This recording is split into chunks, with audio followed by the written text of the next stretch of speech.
আজ আমাকে পাত্রপক্ষ দেখতে আসবে, তাই কাজিনরা আমাকে সাজিয়ে গুছিয়ে রেখে গেছে। আর আমিও সেইভাবেই বসে আছি। শুনেছি পাত্র নাকি বাবার বন্ধুর ছেলে। কোনো এককালে আমার বাবা আর ছেলের বাবা অনেক ভালো বন্ধু ছিল। গ্রামে একই সাথে পড়াশোনা করেছে, কিন্তু ওরা গ্রামের ধনী ফ্যামিলি হওয়ায় শহরে গিয়ে টপ বিজনেসম্যানের মধ্যে নিজের নাম লিখিয়েছেন। আর বাবা গ্রামের টপ কৃষকদের মধ্যে একজন হয়ে পরিচিত হন। কোনো এক কালে ওনাদের খুব শখ ছিল যে ওরা একে অপরের বেয়াই হবে, যার কারণে আজ আমাকে এভাবে বসিয়ে রেখেছে। এর মধ্যে নিতু অর্থাৎ আমার কাজিন দৌড়ে এসে আমার ঘরে ঢুকলো। আমার পাশে খাটের উপর বসে হাঁপাতে হাঁপাতে উত্তেজিত গলায় বলল, আপু, পাত্রপক্ষ চলে এসেছে। এইমাত্র তাদের রাস্তায় দেখে এলাম। জানো আপু, ইয়া বড় বড় গাড়ি নিয়ে এসেছে। আর ছেলে, তাকে দেখি তো পুরো বেহুশ হওয়ার অবস্থা আমার। কি হ্যান্ডসাম গো! গ্রামের সবাই তো সেখানেই পাড়ি জমিয়েছে। বাবার চাচু তাদের আনতে গেছে। সবাই তোমার বরপক্ষকে দেখতেই পাগল।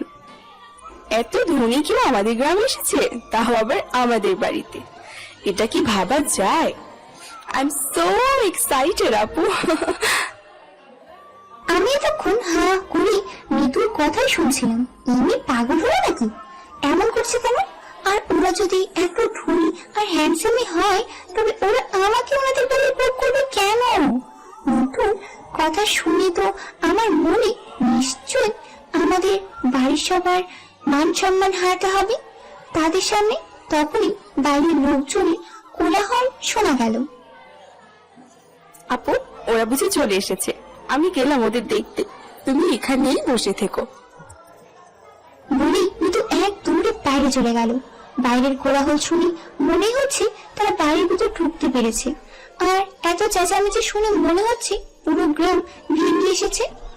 হয়তো কোন এক ইমেল এসেছে, তাকে দেখতেই হবে, না দেখলে চলে না এদের। উফ, এরা পারে বটে সত্যি। শব্দ শুনে মনে হলো ওদের সবাইকে আমার পাশের ঘরটাতে বসানো হয়েছে। আসলে টিনের বাড়ি তো, তাই এ ঘর ও ও ঘর পার্থক্য শুধুমাত্র একটা টিনের বেড়া। ওরা নিজেদের মধ্যেই কথা বলছে। ওরা কথা বলুক, ওর মধ্যে আমি আমার পরিচয়টা দিয়ে দিই। আমি নুরাইমা ইসলাম, সবাই নূর বলেই ডাকি। আমি ছোট মফসল গ্রামের মেয়ে, খুবই সাধারণ মেয়ে। আমার উচ্চতা 5 ফুট 1 ইঞ্চি আর আমার ওয়েট 55 কেজি। এটাই ভাবছেন তো আমি আমার ওজন কেন বললাম? কারণ আমি অন্য মেয়েদের মতো না, আমি একটু মোটা। আমি মোটা বলে স্কুল লাইফে অনেক কথাই শুনতে হয়েছিল আমায়। সবার হাসির পাত্র ছিলাম আমি। তাদের খোঁটা শুনে আমি সিদ্ধান্ত নিয়েছিলাম যে আমি তাদের দেখিয়ে দেব আমি কোনো কিছুতেই তাদের থেকে কম নই। তাই মন দিয়ে পড়াশোনা করেছি। স্টাডি শেষ করার পর অনেক কষ্টে আমি একটা জব পাই ঢাকার এক বড় কোম্পানিতে। কোম্পানিটা অনেক ভালো, যার কারণে চাকরিটা হাতছাড়া হতে দিতে পারিনি।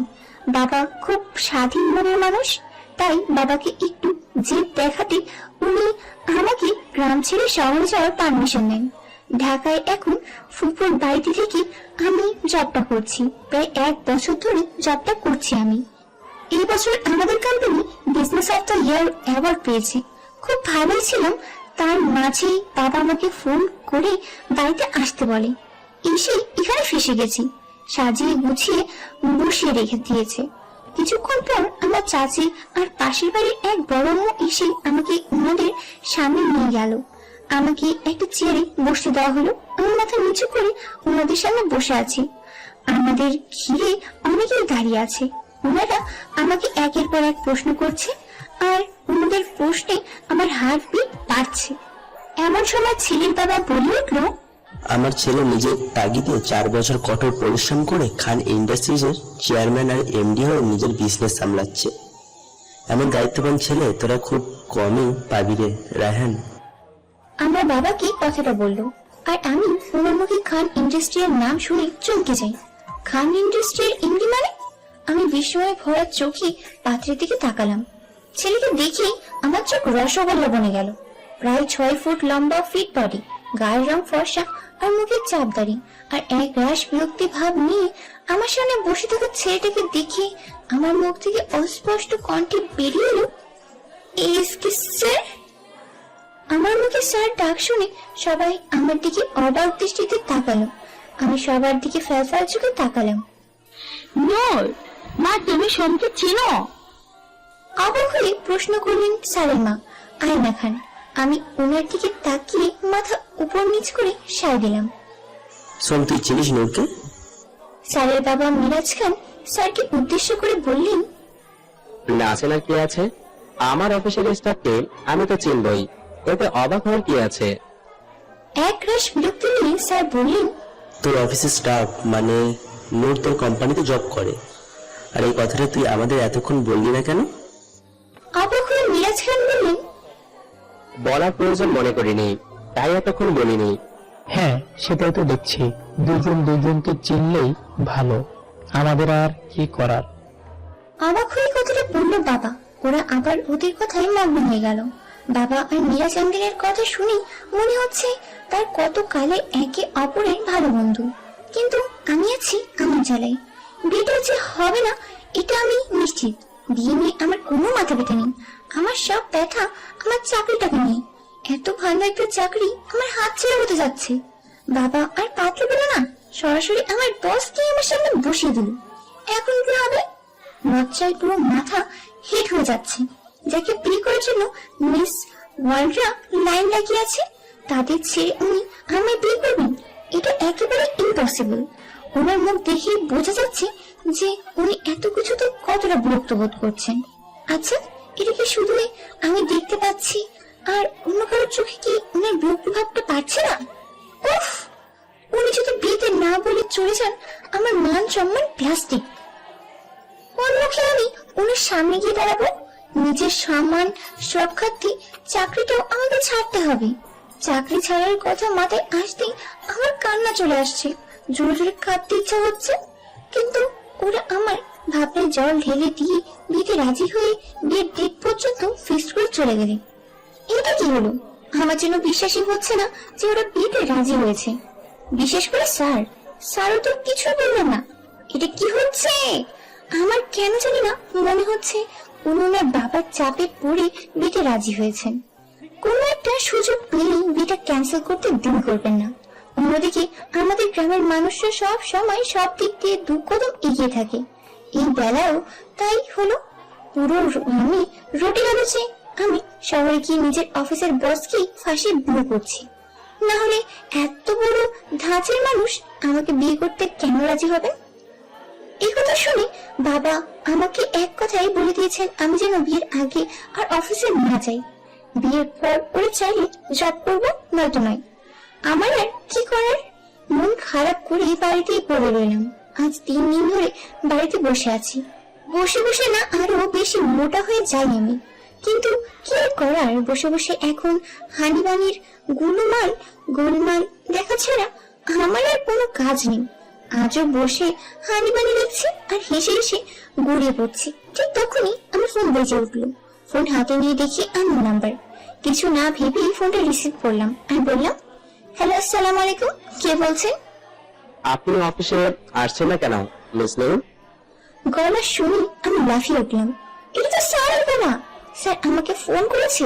ভাবতে অবাক লাগছে। অবাক ভাব প্রকাশ না করে বললাম, স্যার আপনি আমাকে ফোন করেছেন? কেন, কোনো প্রবলেম আপনার? আপনি অফিসে 3 দিন ধরে আসছেন না, ছুটি নিয়েছিলেন? খিটখিটে গলায় বললেন স্যার। না, আসলে স্যার। এটা আপনার মামার বাড়ি, যখন ইচ্ছে হবে আসবেন আর যখন ইচ্ছে হবে না আসবেন না। না মানে স্যার, কালকের মধ্যে আমি আপনাকে অফিসে দেখতে চাই। Got it? স্যার।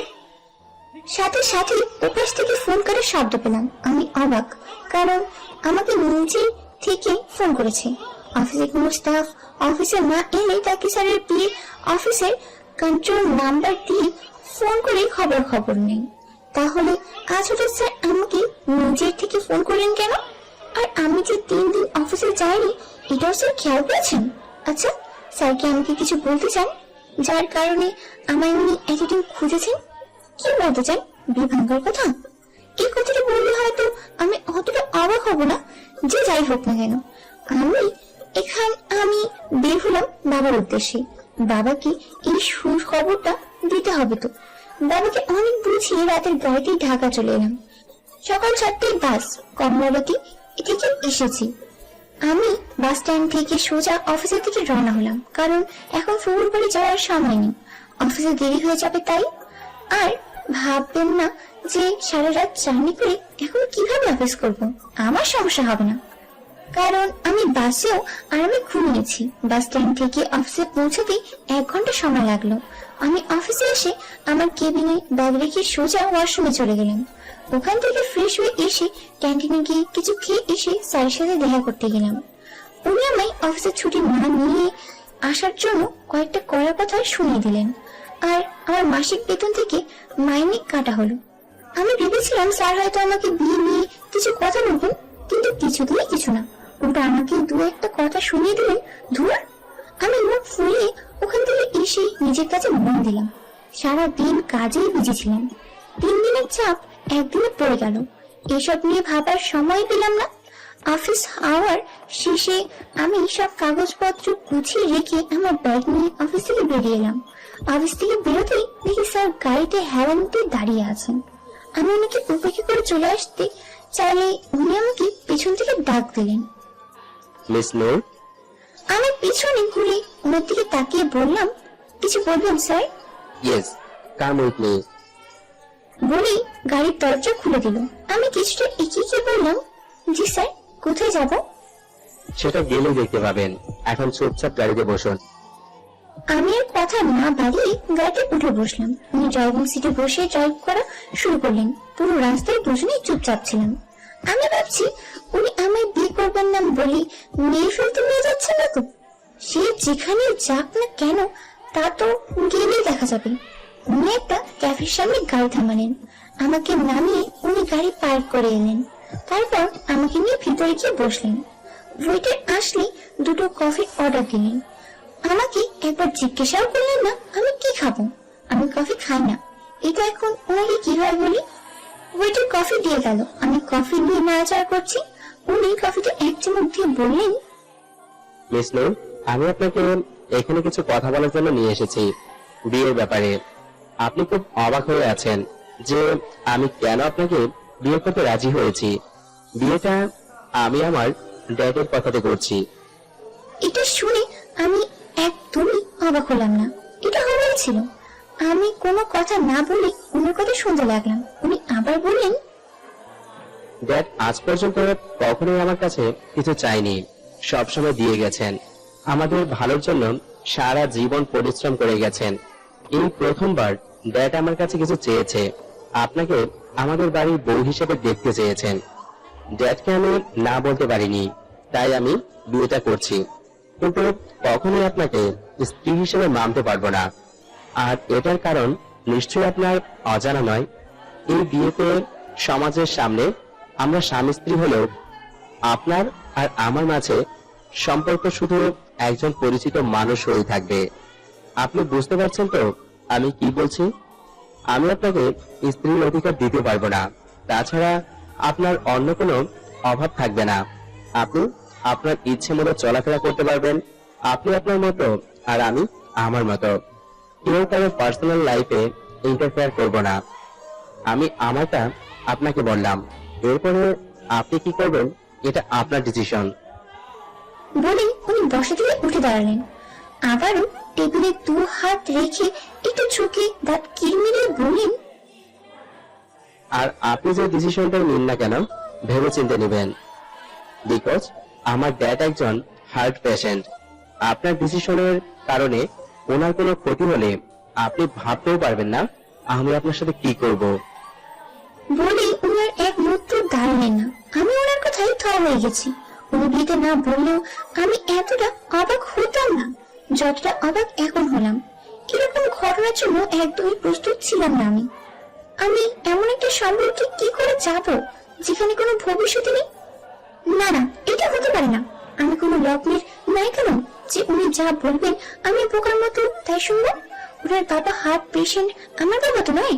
তাই আমি আমার বাবাকে বিয়ে ভাঙার কথা বলতে পারি। যেই বাবা সেই কাজ, ফোন বের করে বাবাকে ফোন লাগালো। কিছুক্ষণ হতেই বাবা ফোন ধরলো। হ্যালো বাবা। হ্যাঁ বলো, নূর ওখানে ভালো মতো পৌঁছে গেছিস তো? হ্যাঁ বাবা, আমি ভালো মতো পৌঁছে গেছি। বাবা, আমার একটা কথা বলার ছিল তোমাকে। হ্যাঁ বল না, কি বলবি? বাবা, আমি এই বিয়েটা করতে পারবো না। কি বলছিস এসব তুই? নূর, তোর মাথা ঠিক আছে তো? হ্যাঁ বাবা, আমি যা বলছি ঠিক বলছি। এই বিয়ে আমি করতে পারবো না। কিন্তু কেন? সোম বাবা কি তোকে কিছু বলেছে? না বাবা, উনি আমায় কিচ্ছু বলেননি। এই ডিসিশনটা আমার। একবার ভাবো বাবা, উনার কত হাই সোসাইটিতে বিলং করে, কত বড় বড় মানুষের সাথে ওনাদের উঠা বসা। আর আমরা আমরা সামান্য গ্রামের লোক বাবা। আমরা ওনাদের সামনে দাঁড়ালে আমাদের প্রতি মুহূর্তে মনে পড়বে যে আমরা কতটা গরিব। ওনাদের সাথে আমাদের যায় না বাবা। বিয়ে সমানে সমানে নয়, উঁচু নিচুতে নয়। নূর, তুই যা বলছিস ভেবে বলছিস তো? একবার ভাব না, তোর বিয়ের দিন তারিখ ঠিক হয়ে গেছে, কিছুদিন পর তোর বিয়ে। গ্রামের সবাই এই কথা জানে।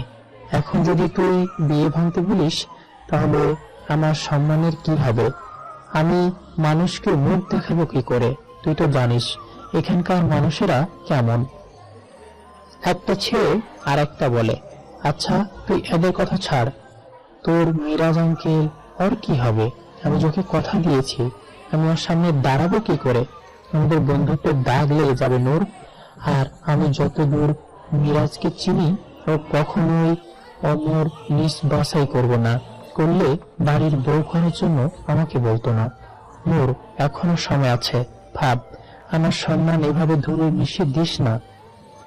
বাবা, আমি তোমাকে একটু পরে ফোন করছি বলি ফোনটা কেটে দিলাম। এটা কি করছিলাম আমি?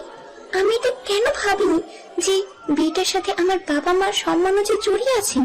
এই বিয়ে ভাঙলে যে বাবার এত বছর বন্ধুত্বটাও ভেঙে যাবে।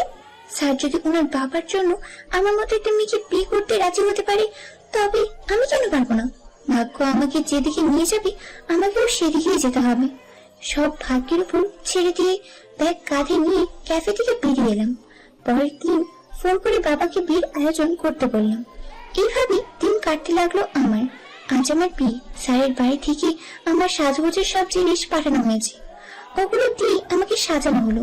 আমি এমনিই তো একটু মোটু, তার উপর 1 মণ ওজনের লেহেঙ্গা আর ভারী গয়না পরে আমার তো কাহিল অবস্থা। না পারছি কিছু বলতে আর না পারছি সইতে। রাত 8টায় স্যাররা এলেন। বর যাত্রী তো শুধু আঙ্কেল আন্টি স্যার আর ওনার ছোট ভাই রেহান এসেছে। ওনারা কিছুক্ষণ গল্প করে খাওয়া দাওয়া করে নিল। এখন আমার বিয়ে পড়ানো হচ্ছে। কবুল বলার সময় অনেক ধরনের চিন্তা ভাবনা মাথায় ঝেঁকে বসেছিল। সবটা জুড়ে ছেড়ে ফেলে কবুল বললাম। রেজিস্ট্রি খাতায় সাইন করার সময় দেখলাম স্যার সাইন করে দিয়েছেন। এবার আমার পালা। কাঁপা কাঁপা হাতে সাইন করলাম। আমাদের বিয়ে সম্পূর্ণ হলো। আমি সম্পূর্ণভাবে ওনার স্ত্রী হলাম। অনেক দূরের রাস্তা, তাই বিয়ে পড়ানো শেষেই বিদায় নিতে হলো। বিদায়ের সময় সবাইকে ছেড়ে আসতে অনেক কষ্ট হচ্ছিল, বুক ফেটে যাচ্ছিল। বর যাত্রীতে 2টো গাড়ি এসেছে। একটাতে আমার শ্বশুর শাশুড়ি আর দেওয়া বসেছে, অন্যটাতে আমি আর উনি বসেছি। খুব কান্না পাচ্ছে। আমি এমন একটা জীবনের দিকে এগোচ্ছি যার কোনো ভবিষ্যৎ নেই। যার হাত ধরে যাচ্ছি সে যে কোনো সময় মাঝপথে আমার হাত ছেড়ে দিতে পারে। তখন কি করবো আমি? এই যে এখন কাঁদছি, এখন তো আমার কেউ নেই যে আমার মাথায় হাত রেখে আমার সান্ত্বনা দেবে। আপন সবাইকে যে আমি পিছনে ফেলে চলে যাচ্ছি, আর যাকে আপন ভেবে যাচ্ছি সে তো আমার সব থেকে বড় পাও। আর ভাবতে হলো না, কারণ উনি আমার দিকে একটা টিস্যু এগিয়ে দিলেন। আমি উনার দিকে একবার ছোট ছোট চোখে তাকালাম, তারপর টিস্যুটা হাতে নিলাম। না, যতটা খারাপ ভেবেছিলাম ততটা খারাপ নয়। গাড়িতে কাঁদতে কাঁদতে কখন যে ঘুমিয়ে পড়েছি বুঝতেই পারিনি। ভোরে যখন ঘুম ভাঙলো তখন কারো ডাক শুনতে পেলাম। পাশে তাকিয়ে দেখি উনি নেই। গাড়ির জানলার কাছে এসে আমার শাশুড়ি মা আমায় ডাকছেন। আমি ওনার কথায় সায় দিয়ে গাড়ি থেকে নামলাম। উনি আমায় নিয়ে সামনে এগোতে লাগলেন। আমি সামনে থেকে এগোতে অবাক। এ তো এক রাজপ্রাসাদের থেকে কম নয়। এত বড় বাড়ি এই প্রথম দেখলাম আমি। আর বাড়ি এত সুন্দর করে সাজিয়েছে যে আমি দেখেই হাঁ হয়ে গেছি। মা আমাকে নিয়ে বাড়ির ভিতরে গেলেন। ভিতরে গিয়ে আমি আরো অবাক, মনে হয় আমি কোনো স্বপ্নপুরীতে আছি। এত সুন্দর করে ডেকোরেট করা হয়েছে আর বাড়ি ভর্তি লোকজন।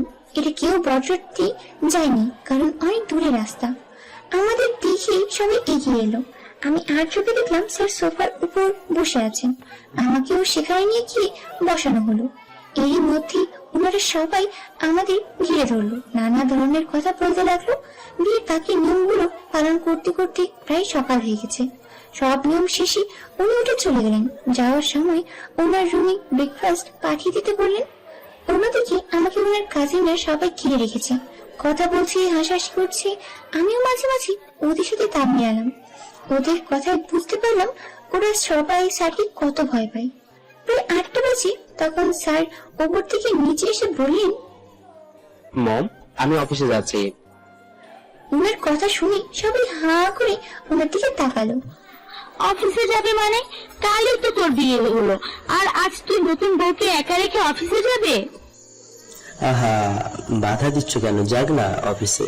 বিয়ে হয়েছে তো কি হয়েছে, বউ তো আর পালিয়ে যাবে না।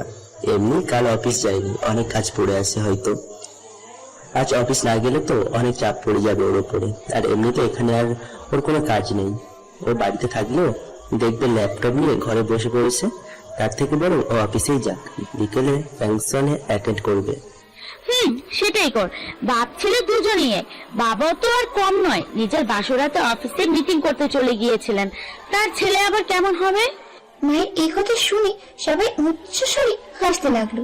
রেহান হাসতে হাসতে বলল, মা, তুমি চিন্তা করো না, আমি মোটেও বাবার মতো হইনি। আমি বিয়ে করলে পর পর কোনো কাজ 1 মাস ঘুরেও দেখবো না, প্রমিস। বলে আবার হাসতে লাগলো। আমিও হাসছি, শুধু একজন ছাড়া। ওহ গড, তোমরা সব নাটক বন্ধ করবে। আমি অফিসে গেলাম, বিকেলে ফিরবো। বলেই চলে গেলেন উনি। আর আমি যা দেখতে লাগলাম। কিছুক্ষণ পর সবাই মিলে আমাকে ওনার ঘরে নিয়ে গেলেন। ওনার ঘর দেখি আমার এবার অজ্ঞান হারানোর পালা। আমাদের গ্রামের বাড়ির 3টে ঘর মিলিয়েও হয়তো এই ঘরের সমান হবে না। আর সব থেকে বড় কথা, ঘরগুলো সুন্দর করে সাজানো। এইসব কিছু বাদ দিয়ে আমার চোখ আটকে গেল বারান্দার দিকটায়। ঘর থেকে বারান্দাটি ভালো করে দেখা যাচ্ছে। থাই গ্লাস ভেদ করে বারান্দার সৌন্দর্য সবটাই পরিষ্কার দেখতে পাচ্ছি। ওরা সবাই আমাকে ফ্রেশ হতে বলে চলে গেল। ফ্রেশ হতে বললো তো, কিন্তু ফ্রেশে পরবোটা কি আমি? কাপড় তো কিছুই আনা হয়নি। সামনে আলমারি দেখে আমি কিছু না ভেবেই আলমারি খুললাম। খুলে এবার আমার হাঁ হবার পালা। এই অর্ধেক শহরের কাপড় এখানে রাখা, শাড়ি, কামিজ, জামা, সব ধরনের কাপড় রাখা এখানে। আমি ওখান থেকে একটা লাল রঙের শাড়ি নিয়ে ওয়াশরুমে ঢুকে পড়লাম। একেবারে কৌশল করে বের হয়ে এলাম। বেরিয়ে দেখি মা দাঁড়িয়ে আছে। মা আমাকে দেখে বললো, নূরমা, কাপড় পছন্দ হয়েছে তোমার? জি মা, পছন্দ হয়েছে। আরে না পছন্দ হওয়ার কি আছে?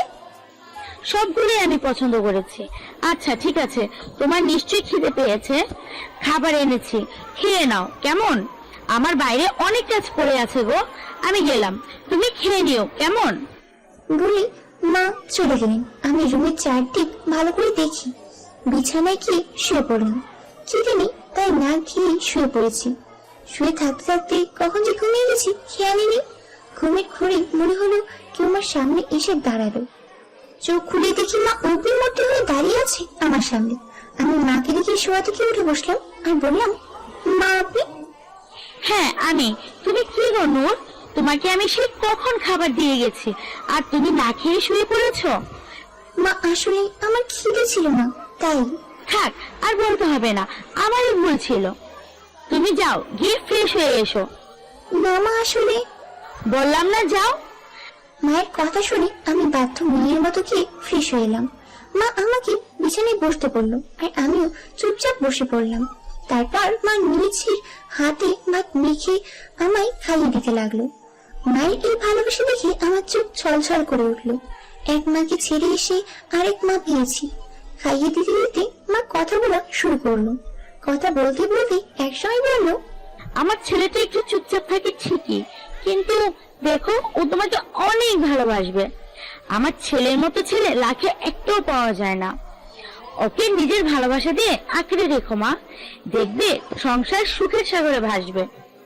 আমি ওনার দিকে তাকিয়ে একটা সৌজন্যমূলক হাসি দিলাম। মা কত সরল মনে, তা উনার কথার মাধ্যমেই বোঝা যায়। মা উনাকে ভালোবাসার কথা বলেছেন, কিন্তু মা তো জানেন না উনার ছেলে বিয়ের আগে উনাকে না ভালোবাসার ডিল করে এসেছে আমার সাথে।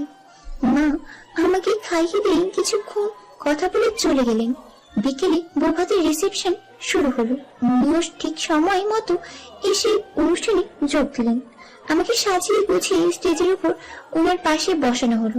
সবাই আমাদের সাথে দেখা করে, একটা সেলফি নিয়ে চলে যাচ্ছে।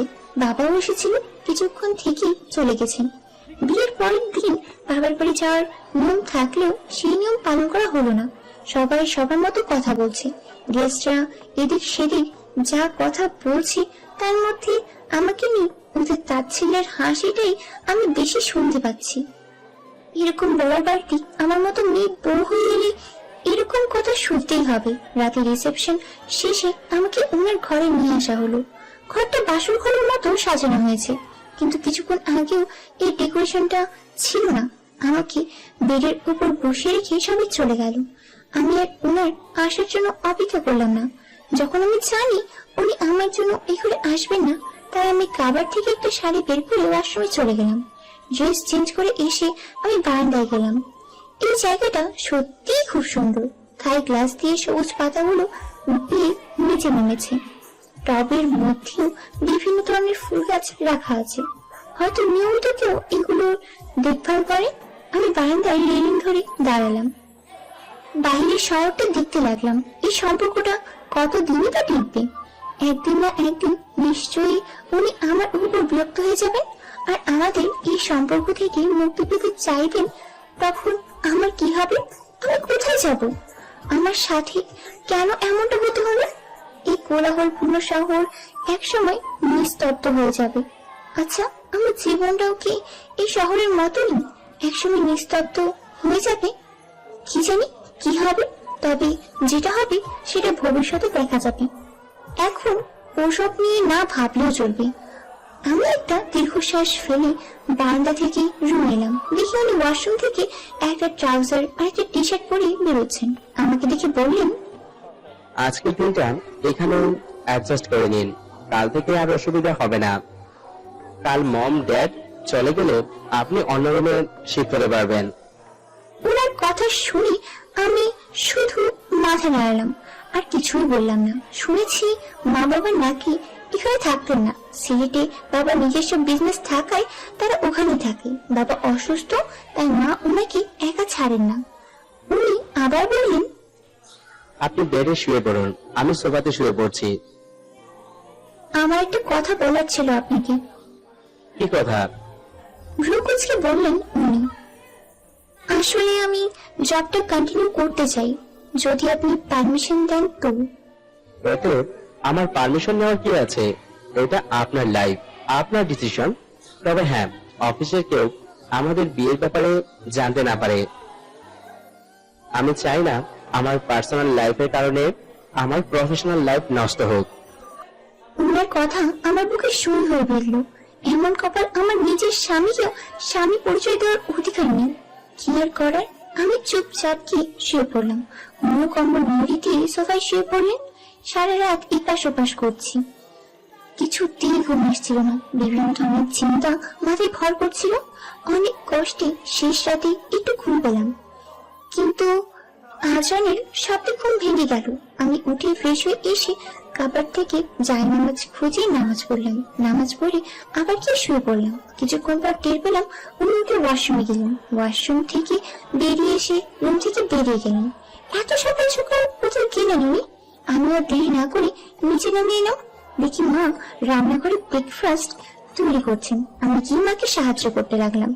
মা বাধা দিলেও আমি জোর করে মাকে সাহায্য করলাম। মা আর আমার অনেক গল্প করা হলো। ব্রেকফাস্ট তৈরি শেষ, আমরা সব ডাইনিং টেবিলে গুছিয়ে রেখে গল্প করতে লাগলাম। প্রায় 7টার দিক দেখি স্যার বাড়ি ফিরলেন। উনি ড্রেস দেখে মনে হচ্ছে উনি জগিংকে গিয়েছিলেন। আমাকে আসতে দেখে মা রান্নাঘর থেকে গ্রিন টি এনে আমার হাতে দিয়ে ওনাকে দিয়ে আসতে বললেন। উনি জগিং এর পর গ্রিন টি খেতে পছন্দ করেন। আমি মায়ের হাত থেকে কাপ নিয়ে সোজা রুমে আসি। রুমে এসে দেখি কেউ নেই, হয়তো উনি ওয়াশরুমে গেছে। তাই আমি গ্রিন টি টেবিলের উপর রেখে চলে এলাম। কিছুক্ষণ পর বাবা রেহান এসে ডাইনিং টেবিলে বসলো। তার কিছুক্ষণ পর উনিও চলে এলেন। সবাই একসাথে ব্রেকফাস্ট করলাম। ব্রেকফাস্ট শেষে সবাই সবার রুমে চলে গেলেন।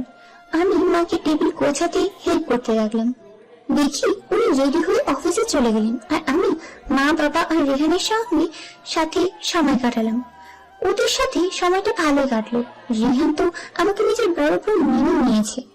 বিকেলে স্যার বাড়ি ফিরলে মা, বাবা, রেহান সবাই সিলেটে যাওয়ার জন্য বেরিয়ে পড়লো।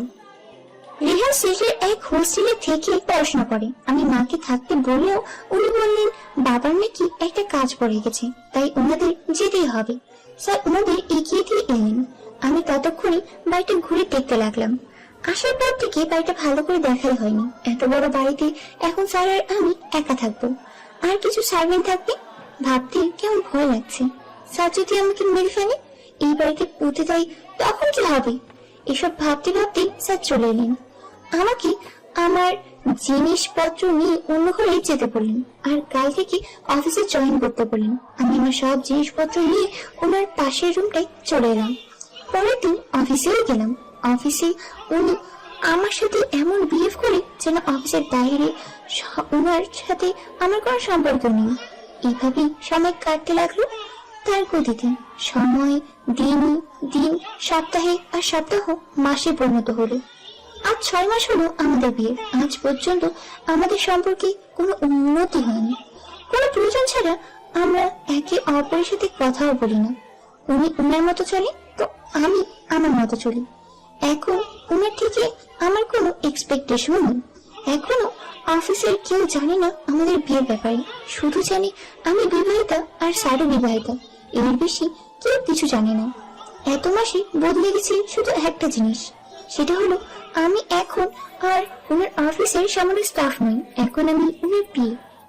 এটা অবশ্য বাবার কেরামতি। বাবার জোড়াজুড়িতেই উনি আমাকে ওনার বিয়ের পজিশনটা দেন।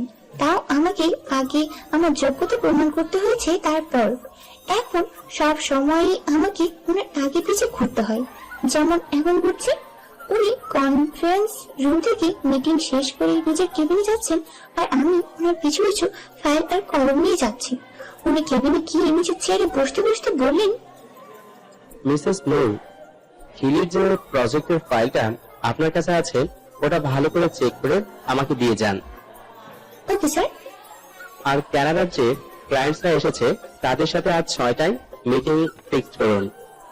ওকে স্যার বলি চলে আসতে যাব। তখনই স্যার আবার ডাকলেন। মিসেস নূর, আমি ঘুরে দাঁড়ালাম। Yes sir. মিস্টার প্রদীপকে আমার কেবিনে আসতে বলুন।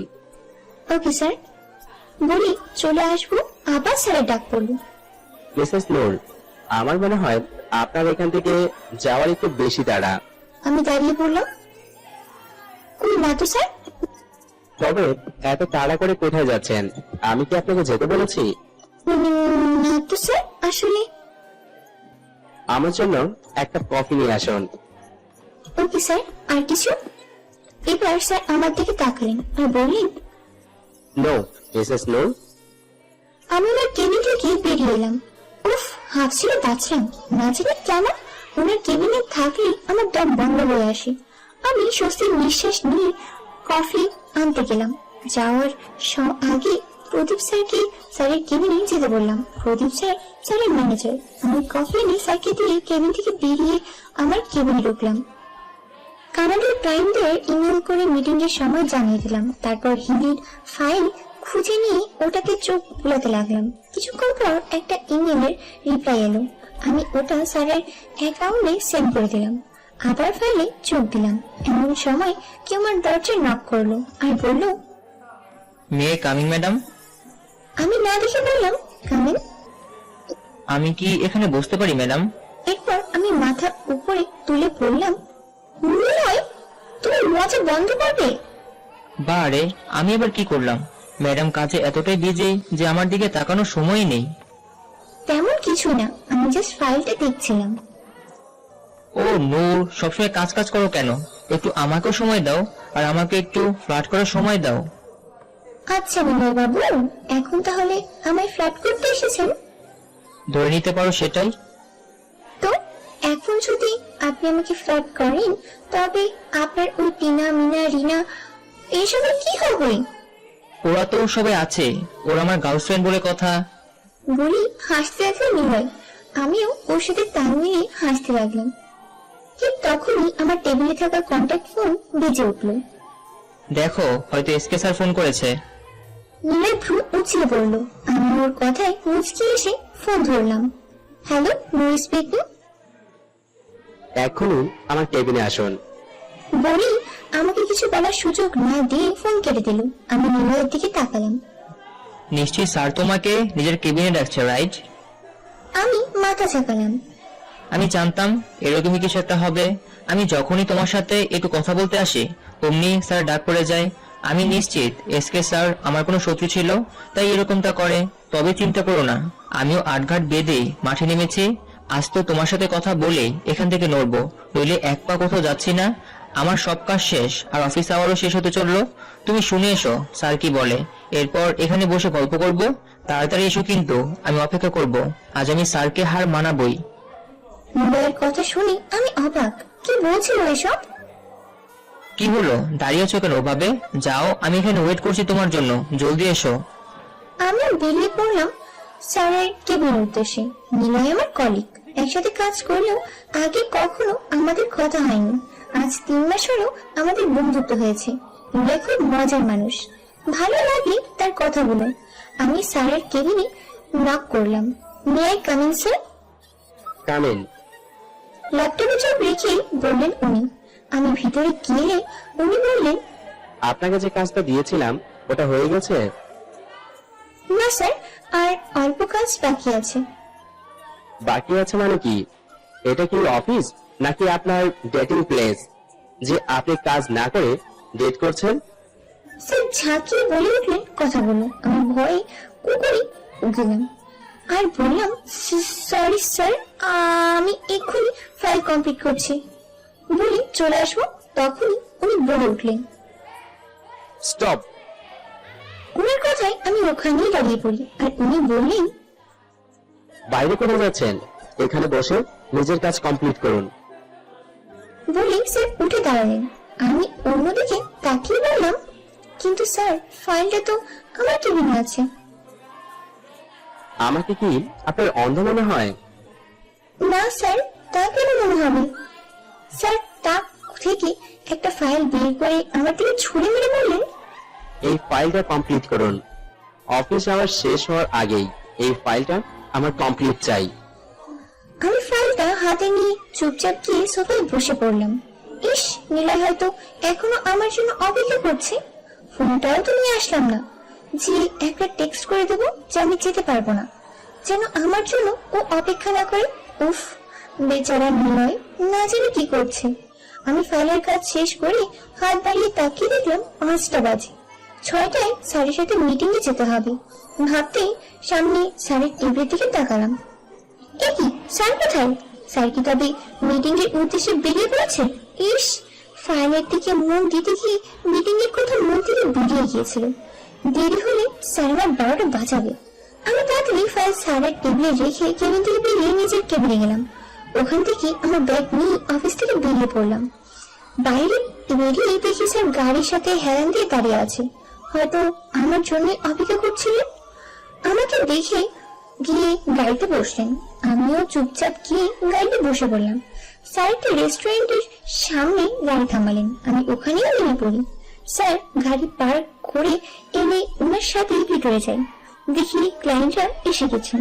স্যার ওদের দেখে হাত মিলিয়ে সৌজন্যমূলক কথা বলে মিটিং শুরু করলেন। কখনো কখনো আমিও স্যারের সাথে তাল মিলিয়ে প্রজেক্টের বিষয়ে ওনাদের কিছু বুঝিয়ে দিলাম। মিটিং শেষ করতে প্রায় 8টা বেজে গেল। আমরা ওখান থেকে ডিনার করে বেরোলাম। আমি রেস্টুরেন্টের বাইরে এসে দাঁড়ালাম। স্যার গাড়ি আনতে গেলেন।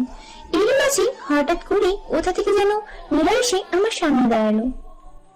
ম্যাডাম, এখানে কি করছেন? স্যারের সাথে মিটিং কে এসেছি। তুমি? এটা কি তুমি ঠিক করলে নূর? কেন? আমি আর কি করলাম? আমি তোমার জন্য কতক্ষণ ধরে ওয়েট করেছিলাম তোমার কেবিনে, কিন্তু তোমার আসার কোনো নামগন্ধ ছিল না। I am so sorry Niloy, সত্যি বলছি কাজে আটকে গিয়েছিলাম। সেটাই, কাজে আটকে গিয়েছিলে। তুমি জানো আমি তোমার জন্য কতক্ষণ অপেক্ষা করেছিলাম। পরে যদি রিনা ফোন করে দেখা করার জন্য জোর না করতো তো আমি ওখানে বসে থাকতাম। বসে তো আর থাকবনি, তাহলে তো প্যাচের কি মানে? কি বলছো তুমি নূর? প্রায় 1 ঘন্টা ধরে বসেছিলাম আমি। যখন দেখেছো আমি আসছি না, তো এতক্ষণ অপেক্ষা করার তো কোনো মানে হয় না। বাই দ্য ওয়ে, তুমি এখানে কি করছো? ডিনার করতে এসেছি। একা একাই? এই নিলয় কখনো কোথাও একা একা গেছে? তো আজকে এসেছি। রিনা মিনা টিনা? শিলা। শিলা আবার কি? নিউ পটাচ্ছি, আর যদি পটে যায় তো কাল তোমার লাঞ্চ আমার পক্ষ থেকে। Wow great. তো তোমার শিলা কোথায়? এইদিকে কোথাও একটা হবে, ফোনে কথা বলছে। ও, আমি দেখলাম সে গাড়ি নিয়ে আসছে, তাই নিলয়কে বললাম okay Niloy, bye now, all the best for dinner. Thanks, bye. Niloy থেকে বিদায় নিয়ে আমি রাস্তা ধারে এসে দাঁড়ালাম, কিন্তু এই কি, স্যার গাড়ি আমাকে ক্রস করে চলে গেল। এটা কি হলো? আমাকে ছেড়ে চলে গেলেন। উনি আমাকে এই রাতে একা করে ছাড়লেন। এখন আমায় একা একা বাড়ি ফিরতে হবে। আমি একটা ট্যাক্সি ভাড়া করলাম। সত্যি আমার খুব রাগ হচ্ছে। যখন নিয়ে যাবেন না তখন নিয়ে এলেন কেন? একা একাই তো আসতে পারতাম। আর এমনিতেও কোনো গাড়িতে চড়ার আমার কোনো শখ নেই। অন্যদিকে আসতে যাতে হয় সেজন্যই তো উনি নিজেই আমাকে ওনার সাথে নিয়ে যেতে বললেন, আবার নিয়েও আসতেন। তবে আজ কি হলো যে আমাকে ছেড়েই চলে এলেন? গেছে যাক, তাতে আমার কি? এমনিতেও ওনার কাছে আমার কোনো এক্সপেকটেশন নেই। উনি কি করে না করে সেটা ওনার ব্যাপার।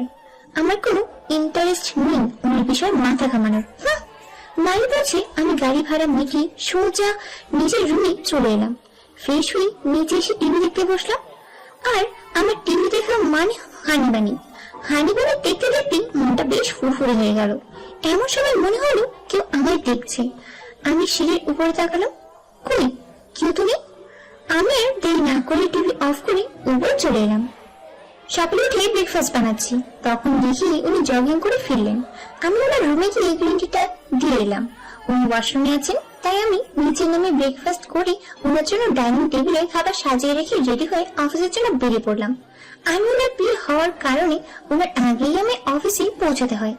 আমি অফিসে এসে ওনার কেবিনে সবকিছু ঠিক করে গিয়ে নিজের কেবিনে বসে কাজ করতে লাগলাম। কিছুক্ষণ পর স্যার এলে আমি ওনার কেবিনে গিয়ে ওনার সাথে কাজ করতে লাগলাম। স্যারের কাজ শেষ হলে আমি আমার কেবিনে চলে আসি। কিছুক্ষণ পর নিলয় আমার কেবিনে আসে। নূর, আজ আমার পক্ষ থেকে লাঞ্চের ট্রিট রইল, ওকে? কেন, শিলা পটে গেছে নাকি? ল্যাপটপের দিকে তাকিয়ে ঠিকই বললাম। কাল ডিনারই কাজ হয়ে গেছে, সেটার জন্য ট্রিট। আজ কিন্তু একসাথে লাঞ্চ করব, ওকে? ওকে ডান। নিলয় চলে গেল, আমি আমার কাজে মন দিলাম। দুপুরে লাঞ্চ টাইমে কাজ বন্ধ করে উঠে কেবিন থেকে বেরোবো, তখনই আমার টেবিলের টেলিফোন বেজে উঠলো। আমি ধরার সাথে সাথে ওপাশ থেকে বললো, এক্ষুনি আমার টেবিলে আসুন। বলেই ফোন কেটে দিল স্যার। এখন আবার কেন রাখছে ভাবতে ভাবতে ওনার কেবিনে নক করলাম। উনি ওনার টেবিলে এক কাটা ফাইল দেখিয়ে বললেন, এই ফাইলগুলো নিন আর সব ফাইল আজকের মধ্যে কমপ্লিট করুন। ফাইল না দেখে আমি টাসটি খেলাম আর বললাম, স্যার এতগুলো ফাইল আজকের মধ্যে কি করবে? আমি কোনো এক্সকিউজ শুনতে চাই না, সবগুলো ফাইল আজকে কমপ্লিট চাই, মানে আজকেই। Got it now, get lost. ওনার কথা শুনে আমার এত রাগ হলো যে বলার মতো না। আমি কোনো কথা না বলে ফাইল নিয়ে নিজের টেবিলে চলে এলাম। এখন এই খাটাসটার জন্য দুপুরে খেতে পারবো না, খেতে গেলে দেরি হয়ে যাবে, তারপর আবার কি কথা শোনায়। তার থেকে বরং চুপচাপ কাজ করাই বেটার। ব্যাগ থেকে একটা চিপসের প্যাকেট বের করে খেতে খেতে নিজের কাছে মন দিলাম। কিছুক্ষণ পর নিলয় এলো। হোয়াট ইজ দিস নূর? তোমাকে আমি বললাম আজ একসাথে লাঞ্চ করব, তুমি এখনো কাজ নিয়ে পড়ে আছো। নিলয়, আই এম সরি, আজ লাঞ্চে যেতে পারবো না, অনেকগুলো কাজ আছে। But Noor. নিলয় প্লিজ, জোর করো না। নিলয় লিখে চলে গেল, কিন্তু আমার কিছুই করার নেই। এতগুলো ফাইল পড়ে থাকতে দেখলে খিদে এমনি হারাম হয়ে যায়। আমি আমার কাছে মন দিই। কাজ করতে করতে আমার সময়ের কথা খেয়ালই নেই, আমার চোখ লেগে আসছে, কিছুতেই খুলে রাখতে পারছি না। কাজ করতে করতে টেবিলের উপর ঢলে পড়লাম, আর কোনো হুঁশ নেই। কারোর ব্যাগে আমার ঘুম ভাঙলো। মিসেস নূর, মিসেস নূর। আমি ডাক শুনে চোখ খুলে সামনে তাকাতে দেখি স্যার দাঁড়িয়ে আছে। স্যারকে কেমন জানি দেখাচ্ছে, এলোমেলো চুল, বুকের শার্টের বোতাম খোলা, চোখে মুখে চিন্তার ছাপ। আমি স্যারকে এভাবে দেখে জিজ্ঞাসা করলাম, স্যার আপনি এখানে এইভাবে, কি হয়েছে আপনার স্যার? স্যার উত্তেজিত কণ্ঠে বললেন, আপনি এত রাতে এখানে কি করছেন? এত রাতে মানে কটা বাজে? স্যার আমার কথা শুনে যে রেগে গেলেন তা ওনার মুখ দেখেই বোঝা গেল। আমি আমার হাত ঘড়ির দিকে তাকাতে চমকে চেয়ার ছেড়ে উঠে দাঁড়ালাম। রাত 11:30। উনি এতক্ষণ অফিসে কি করছিলেন? বাইরে তাকিয়ে দেখলাম পুরো অফিস অন্ধকার, শুধু আমার কেবিন ছাড়া। আমি স্যারের কাছে গিয়ে বললাম, সরি স্যার, আমি সত্যিই বুঝতে পারিনি যে এতটা রাত হয়ে গেছে। কাজ করতে করতে কখন চোখ লেগে গেছে আর বলতে পারলাম না। উনি আমার দুবাহু ধরে নিয়ে গিয়ে দেওয়ালে ঠেকিয়ে দাঁতে দাঁত চেপে বলল, তোমার কি মিনিমাম কমন সেন্স বলতে কিছু নেই? এতটা কেয়ারলেস কি করে হতে পারো তুমি? জানো আমি কতটা ভয় পেয়ে গিয়েছিলাম, কোথায় কোথায় না খুঁজেছি তোমাকে, আর তুমি তুমি এখানে আরামে ঘুমাচ্ছ। Wow, great. আমার উমের মুখে তুমি কথাটা শুনি পেটের মাঝে গুদগুদি হওয়ার মতো কিছু একটা হয়ে গেল। উনি আমায় তুমি বলেছি, আমার যেন বিশ্বাসই হচ্ছে না। আমি উনার কথা শুনি কথাগুলো ভাষা হারিয়ে ফেলেছি। তবুও কোনো মতে নিজেকে সামনে বললাম, সরি স্যার, আর এমনটা হবে না। হয়েছে তোমার সরি বলা? এখন বাড়ি যাবে নাকি এখানে বাকি রাতটা কাটাবার প্ল্যান আছে? নো স্যার, চলুন। মাথা নিচু করে বললাম আমি। উনি আমায় ছেড়ে দিয়ে চলে গেলেন, আমিও উনি পিছু পিছু গেলাম। আমার জন্য গাড়ির দরজা খুলে দিলেন উনি। আমি চুপচাপ গাড়িতে গিয়ে বসলাম। উনিও গাড়িতে বসে ড্রাইভ শুরু করলেন। বাড়িতে এসে গাড়ি থামালে আমি গাড়ি থেকে নেমে সোজা উপরে নিজের রুমে চলে গেলাম। ফ্রেশ হয়ে এসে বারান্দায় গিয়ে দাঁড়ালাম। ওনার প্রত্যেকটা কথা এখনো আমার কানে বাজছে। উনি আমাকে খুঁজেছেন, আমাকে হারানোর ভয় পেয়েছেন, আবার তুমি করেও বলেছেন। আমার যেন মনে হচ্ছে আমি এখনো ঘুমিয়ে আছি, আমি স্বপ্ন দেখছি। আমার যেন বিশ্বাসই হচ্ছে না। এমন সময় রিয়া ফোন করলো। আমি ফোন রিসিভ করলাম আর বললাম, হ্যালো। হ্যালো নূর, তুমি ঠিক আছো তো? হ্যাঁ, আমার আবার কি হবে? কোথায় ছিলে তুমি? ফোন ধরছিলে না কেন? ফোন সাইলেন্ট ছিল তাই। কেন বলো তো?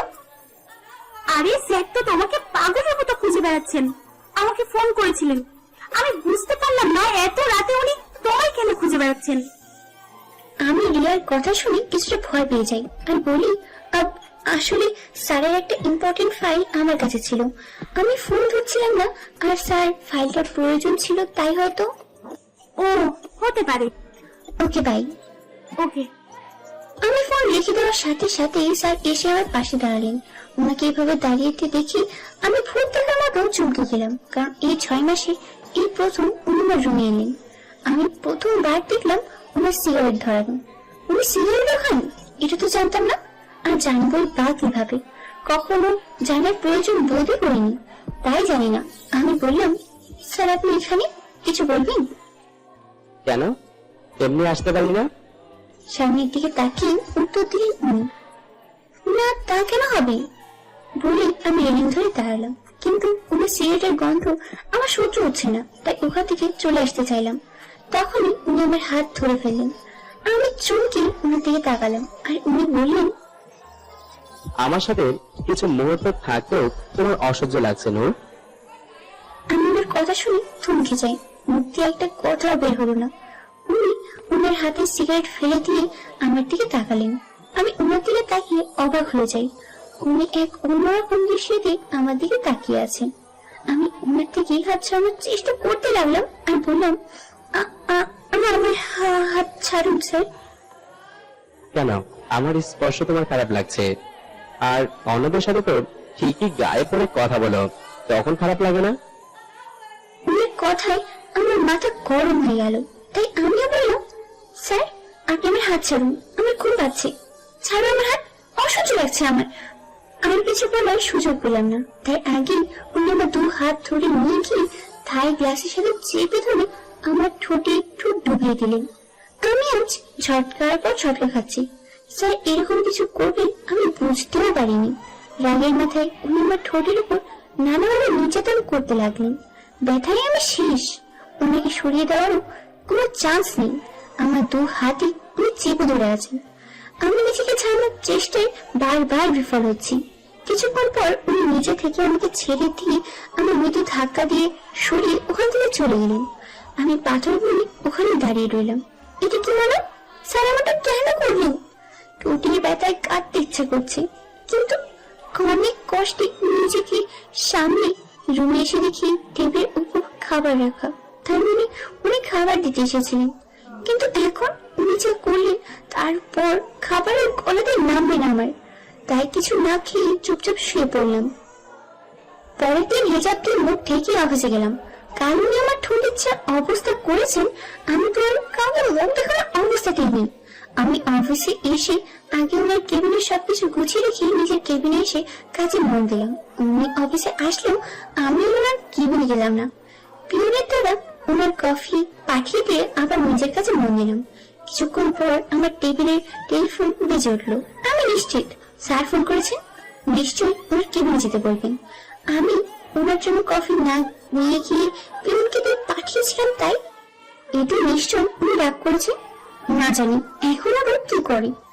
অনিচ্ছা থাকা সত্ত্বেও আমাকে ফোনটা ধরতে হলো। আমি কিছু বলার আগে উনি ঝাঁঝিয়ে বলে উঠলো,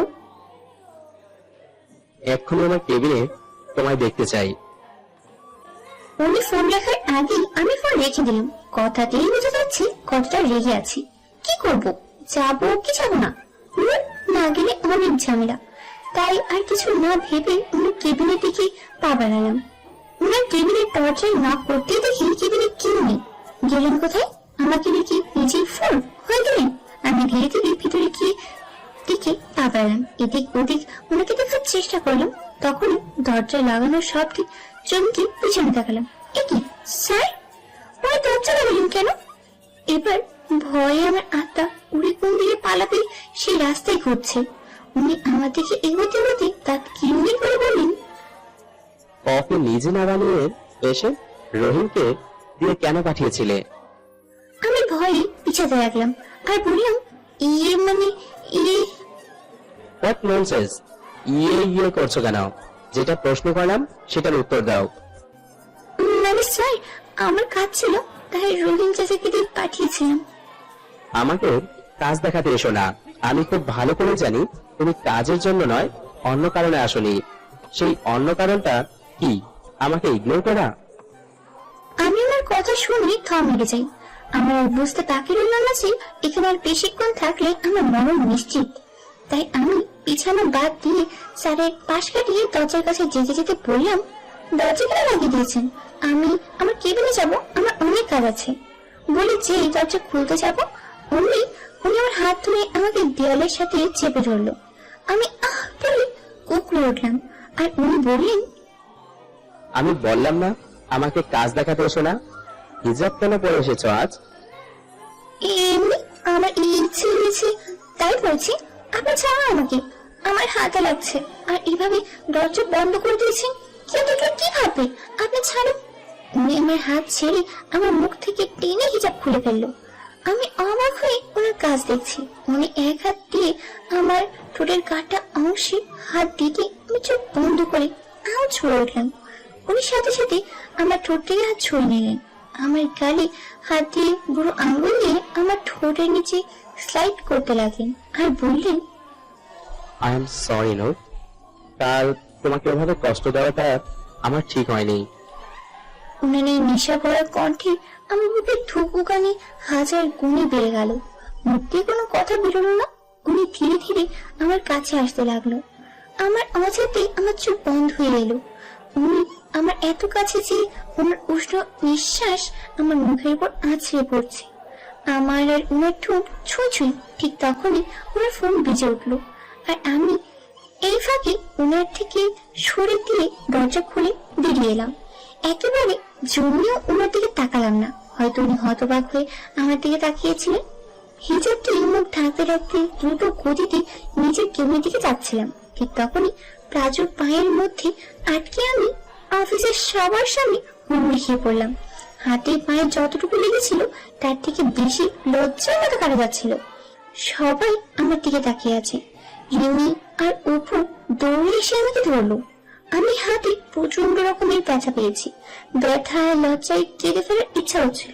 তখনই কানে এলো চাপা হাসির শব্দ, কেউ কেউ আমার পড়ে যাওয়া নিয়ে তামাশা করছে। তখনই নিলয় দৌড়ে আমার কাছে এলো। নূর, তুই ঠিক আছো তো? আমি মাথা ঝাঁকিয়ে বললাম। চোখ দিয়ে অঝরে পানি পড়ছে, কিন্তু আমার চোখের পানি হয়তো ওদের কারোর চোখে লাগে না, তাই মায়া নিজের কেবল থেকে বলে উঠলো, নূর, দেখে চলবে তো, আর একটু হলে তো ফ্লোরটাই ভেঙে যেত। বলি তার ছেলে শুনে হেসে উঠলো।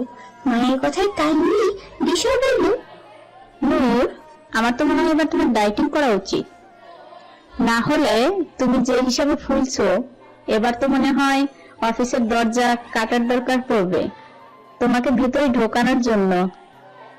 বলি ওরা উচ্চস্বরে হেসে উঠলো। কি বলছো এসব দিশা?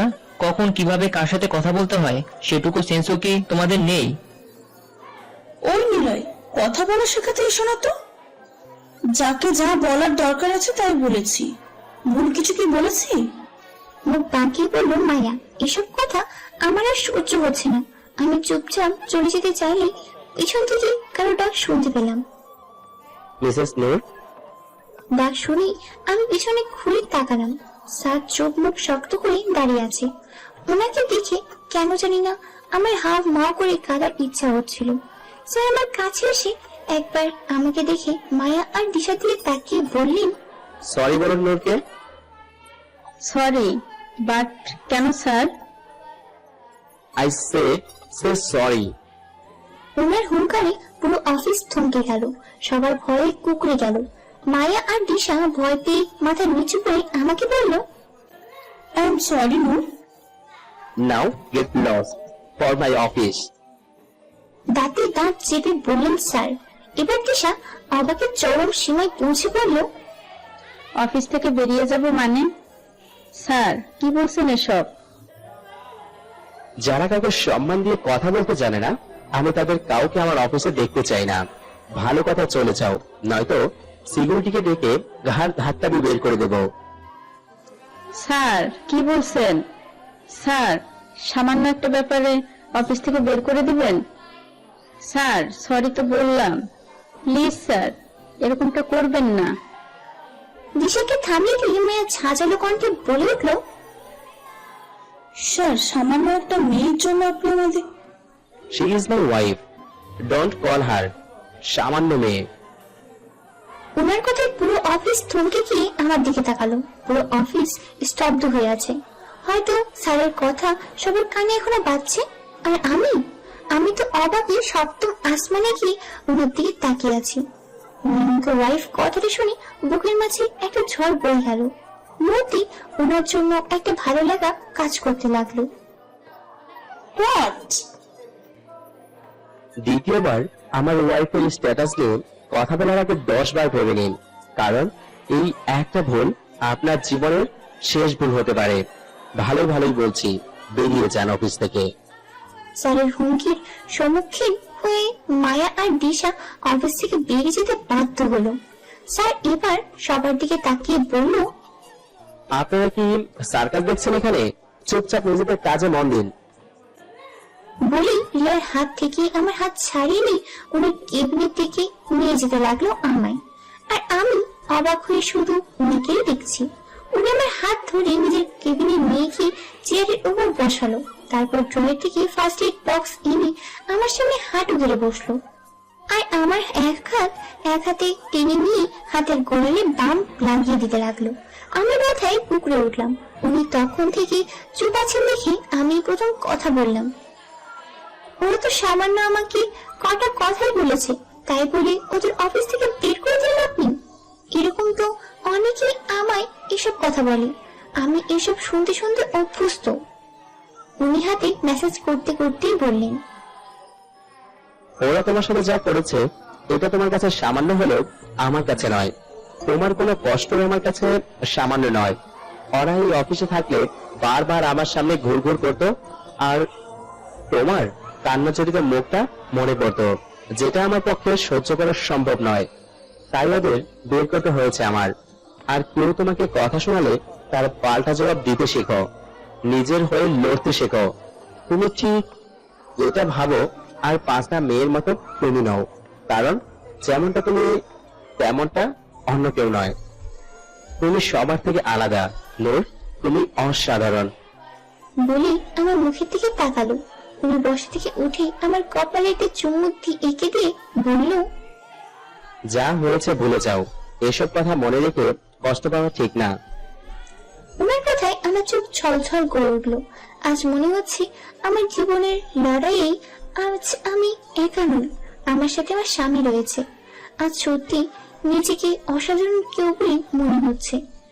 এখন আর আমি অন্যের কথা শুনে কষ্ট পাবো না, কারণ আমি জেনে গেছি আমার মাঝেও অসাধারণতা আছে। আমরাও বাকি 5টা মেয়ের মতো বাঁচার অধিকার আছে, কাউকে ভালোবাসার অধিকার আছে। এসব ভাবতে ভাবতে আমি নিজের কেবিনে এলাম। এসে দেখি রিয়া আপু আর নিলয় আমার কেবিনে বসে আছে। আমাকে দেখি রিয়া আপু বলে উঠলো, যা শুনলাম তা কি সত্যি? স্যার আর তুমি? ও মাই গড, আমার তো বিশ্বাসই হচ্ছে না। কবে, কখন, কিভাবে হলো এসব? রিয়া আপুকে চুপ করিয়ে নিলয় বলে উঠলো, এখনোই বুঝতে পেরেছি আসলে আমার সাথে এসকে স্যারের শত্রুতাটা কি। তাই তো বলি স্যারের আমার উপর এত জেলাসি কিসের। আজকে ক্লিয়ার হলাম, জেলাসিটা আসলে তোমাকে নিয়ে। স্যার আমাকে নিজের সতীন মনে করে, তাই আমার উপরে এত অত্যাচার। আহারে বেচারা, আমি একে তো তোমাকে ফ্লার্ট করা হলো না, অন্যদিকে স্যার টর্চারও সইতে হলো। এ কি বলে ভাগ্য। এবার নিলয়কে চুপ করি আপু বসা থেকে উঠে আমার কাছে এলো। ওর মুখে ভয়ের ছাপ স্পষ্ট। আমি খুব ভালো করে জানি ওর ভয়ের কারণ হলো স্যারের একমাত্র ক্রাশ। ও আমার কাছে এসে বলতে লাগলো, তুমি কিছু মনে করোনি তো? তুমি আমার পুরো রেগে নেই তো? আসলে বিশ্বাস করো না, আমি সত্যি বলছি। আমি তো সব গালি স্যারের বউকে দিয়েছিলাম। আমি তো আর জানতাম না যে স্যারের বউ আর কেউ না, আমার সামনে বসে থাকা তুমি নিজেই ছিলে।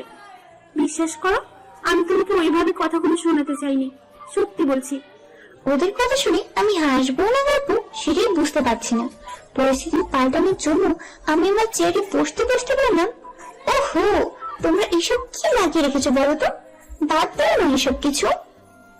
ওকে ওকে, বাদ দিলাম। এখন এটা বলো, তুমি আমাদের সত্যি নিজের বন্ধু ভাবো তো? নিলয়ের কথায় আমি ভ্রু কুঁচকে ওর দিকে তাকালাম। আমি বললাম, কেন বলো তো? কারণ আমরা কতদিন ধরে শুনছি তুমি বিবাহিতা, আর এটাও জানি যে স্যারও বিবাহিত, কিন্তু তোমরা দুজনই যে স্বামী স্ত্রী, এই কথা তুমি আমাদেরকে লুকিয়েছো কেন? হ্যাঁ, সেটাই তো। এতদিনে তুমি আমাদের এই বিষয়ে কিছু বলনি কেন? নিলয় এই কথায় রিয়াও সায় দিল। এদের কথায় এবার আমি ভয় পেয়ে গেলাম। কি বলবো ওদের তো আর আমি এসব কিছু বলতে পারবো না। ওই পরিস্থিতি সামলানোর জন্য বললাম, আসলে তোমরা তো জানো স্যার কখনই পার্সোনাল লাইফ আর প্রফেশনাল লাইফ এক চোখে দেখেননি, তাই আমাদের বিয়ের কথাটাও প্রফেশনালি কেউ জানে না। এই কথাটা বলে কেমন হজম হলো বুঝলাম না, তবে যেমনই হোক আপাতত ব্যাপারটা সামাল দিতে পারলেই বাঁচে। ও এই কথা, আচ্ছা ঠিক আছে, আমি গেলাম, আমার কাজ আছে। বলেই নিলয় চলে গেল। নিলয় যাওয়ার সাথে সাথে আপু আমার কাছে এসে বলল, এই নূর, তোমার ঠোঁটে এটা কি? আপুর কথা শুনে আমি তো থ হয়ে যাই। এত কিছুর মাঝে তো মুখ ঢাকতেই বলে গেছি আমি। এখন এদের কি বলি আমি? তাই বললাম, আসলে দরজা লেগে কেটে গেছে। কিন্তু আমার তো তেমন কিছু মনে হচ্ছে না, আমার তো অন্যরকম কিছু মনে হচ্ছে। বলে রিয়াপু আমার দিকে তাকিয়ে চোখ টিপ দিল। আর তাই আমি বললাম, অন্যরকম মানে কি বলছো এসব? তুমি হিজাব দিয়ে এই কাটা দাগটা লুকাতে চাইছো, তার মানে এটা দরজা লেগে কাটেনি, এটা লাভ বাইট, তাই তো? স্যারের দেয়া লাভ বাইট। রিয়াপুর কথা শুনে আমার হাত একটা করার মতো অবস্থা, লজ্জায় আমি শেষ। ধুর, কি সব বলছো তোমরা? এমন কিছুই না। আচ্ছা তাহলে কেমন কিছু শুনি? বলি আপু আমার বাহুতে নিজের বাহুতে ধাক্কা দিল, আর আমি তো পুরোই শেষ। এই, তোমরা এখন এখান থেকে যাও তো, আমার কাজ আছে। তোমাদের এসব কথা শোনার সময় আমার নেই, যাও তো। যাব বাবা, আমরা আবার কি বললাম? অবাক হয়ে বলল রিয়া আপু। তোমরা যাবে এখান থেকে? ওরা হাসতে হাসতে বেরিয়ে গেল, আর আমি হাফ ছেড়ে বাঁচলাম। অনেক ধরনের মিশ্র অনুভূতি নিয়ে নিজের কাজ করতে লাগলাম। সবার মুখে স্যারের বউ কথাটি শুনতে ভালোই লাগছে আমার। এ এক অন্যরকম অজানা অনুভূতি। অফিস আওয়ার শেষে আমি সবকিছু গুছিয়ে নিয়ে অফিস থেকে বেরিয়ে পড়লাম। বেরিয়ে দেখি স্যার দাঁড়িয়ে আছেন। আমি বুঝতে পারলাম না কেন উনি এখানে দাঁড়িয়ে আছেন। হয়তো কোনো কাজ আছে, তাই আমি অন্যদিকে ঘুরে চলে আসবো। তখনই স্যার পাশে এসে থেকে আমার হাত ধরে টেনে নিয়ে গিয়ে গাড়িতে বসালো। নিজেও গাড়িতে বসে ড্রাইভ করতে লাগলো। এই প্রথম আমি কোনো কাজ ছাড়াই স্যারের গাড়িতে উঠলাম। উনি ড্রাইভ করতে করতে বললেন, আমি তোমার জন্য দাঁড়িয়ে অপেক্ষা করছিলাম, আর তুমি অন্যদিকে কোথায় যাচ্ছিলে? আমি তো জানতাম না যে আপনি আমার জন্য অপেক্ষা করছিলেন। আমি তো কখনো কোনো প্রয়োজন ছাড়া আপনার গাড়িতে উঠছি না। এখন থেকে উঠবে, আর প্রতিদিন উঠবে, কারণ এখন থেকে প্রতিদিন তুমি আমার সাথেই অফিসে যাওয়া আসা করবে। আমি ওনার কথা শুনে আর কিছু বললাম না, মাথা নিচু করে বসে রইলাম। এক অন্যরকম ভালো লাগা কাজ করছে আমার ভেতর। আমার কি হচ্ছে? বাড়ি ফিরতে আমি নিজের রুমে চলে গেলাম। ফ্রেশ হয়ে বারান্দায় গিয়ে দাঁড়ালাম। আজ অফিসে ঘটে যাওয়া ঘটনাটাই চোখের সামনে ভেসে উঠেছে। ওদের বলা কথাগুলো মনে পড়তেই চোখ দিয়ে জল ঘুরিয়ে পড়লো। ওরা কি বোঝে না ওদের বলা কথা আমাদের মতো মেয়েদের কতটা কষ্ট দিতে পারে? তারপরও কেন তারা এইভাবে বলে? কি লাভ তাদের আমাদের এইভাবে কথা শুনে? তখনই মনে পড়লো স্যারের কথাগুলো। সাথে সাথে নিজের চোখের পানি মুছে ফেললাম। কেন কাঁদছি আমি? কাঁদবো না। ওদের কাজ কথা বলা, বলে যাক, তাতে আমার কি? আমিও যে একজনের কাছে অসাধারণ তা তো আজ জানতে পারলাম। অজান্তেই ঠোঁটের কোণে হাসি রেখা ফুটে উঠলো আমার। রাতে রান্নাঘরে গিয়ে রান্না করতে লাগলাম। রাত 10টা বাজে। এই সময় উনি ডিনার করতে নিচে আসেন। প্রতিদিন সার্ভেন্ট খেতে দেয়, তবে আজ আমি দেবো। ভাবতে ভাবতে ডাইনিং টেবিলে রেডি করছি, তখন একটা সার্ভেন্ট এসে বললো স্যার নাকি ওপরে খাবার নিয়ে যেতে বলেছেন। ওপরে কেন? উনি তো নিচে নেমে খান। ওনার শরীর খারাপ করলো না তো আবার? আমি চেতে করে খাবার সাজিয়ে নিয়ে উপরে ওনার রুমে গেলাম। ঘরে ঢুকতেই দেখি কেউ নেই। গেল কোথায় লোকটা? আমি এদিক ওদিক দেখতে লাগলাম। তখনই আমার সকালে অফিসের কথা মনে পড়ে গেল। আমি সাথে সাথে খাবার টেবিলে রেখে চলে আসবো। ঠিক তখনই উনি দরজা লাগিয়ে দিয়ে দরজার সামনে দাঁড়িয়ে বাঁকা হাসতে লাগলেন। আমি ভয় থ হয়ে গেছি। এটা কি হলো? উনি দরজা লাগালেন কেন? তখনই উনি বলল, খাবার রেখে কোথায় যাচ্ছ? এখানে বসো আর আমাকে খাইয়ে দাও। উনার কথা শুনে আমি টাসকি খেলাম আর বললাম, আমি খাইয়ে দেবো? তা নয়তো এখানে আর কে আছে খাইয়ে দেওয়ার মতো? কিন্তু স্যার, আমি কি? খাইয়ে দিতে বলেছি, চুপচাপ এখানে বসে খাইয়ে দাও। উনি আমার হাত ধরে নিয়ে গিয়ে বিছানায় বসিয়ে দিয়ে নিজেও আমার পাশে বসলেন। আমি অনেক ইতস্ত বোধ করে পেটে ভাত নিয়ে মেখে ওনার মুখে তুলে দিলাম। আমাকে শুধু খাওয়াচ্ছ, তুমি খাবে না? ওনার কথায় আমি অবাক হয়ে ওনার দিকে তাকালাম আর বললাম, না স্যার, তার কোনো প্রয়োজন নেই, আমি পরে খেয়ে নেব। তুমি নিজে খাবে নাকি আমি খাইয়ে দেব? না না স্যার, আমি খাচ্ছি বলেই আমি খাবার মুখে পুরে নিলাম। ঠোঁটের কোণে লেগে থাকা খাবার হাত দিয়ে মুছতে যাবো, তখনই স্যার আমার হাত আটকে ওনার আমার ঠোঁট আঁকড়ে ধরলেন। উনি ঠোঁট দিয়ে লেগে থাকা খাবার মুছে নিয়ে আবার সোজা হয়ে বসলেন। আমি চোখ বড় বড় হয়ে গেল। এরকম কিছুর জন্য আমি মোটেও প্রস্তুত ছিলাম না। লজ্জায় আমি মাথা উঠাতে পারছি না। উনি ঠোঁট মুছতে মুছতে বাঁকা হেসে বললেন, ওয়াও, আজকে খাবারটা যে এতটা টেস্টি ছিল তা তো আগে জানতাম না। জানলে কত আগে খেয়ে নিতাম। ওনার কথা শুনে ভীষণ খেলাম। সাথে সাথে উনি আমায় পানির গ্লাস এগিয়ে দিলেন। উনার হাত থেকে গ্লাস নিয়ে আমি পানি শেষ করে দিলাম। তখনই উনি বললেন, কি হলো, খাইয়ে দেবে নাকি আবারও টেস্টি খাবার খাওয়ানোর ইচ্ছে আছে? উনার কথা শুনে আমি তাড়াতাড়ি উনাকে খাইয়ে দিতে লাগলাম, আর উনার জোড়াজুড়িতে আমাকেও খেতে হলো।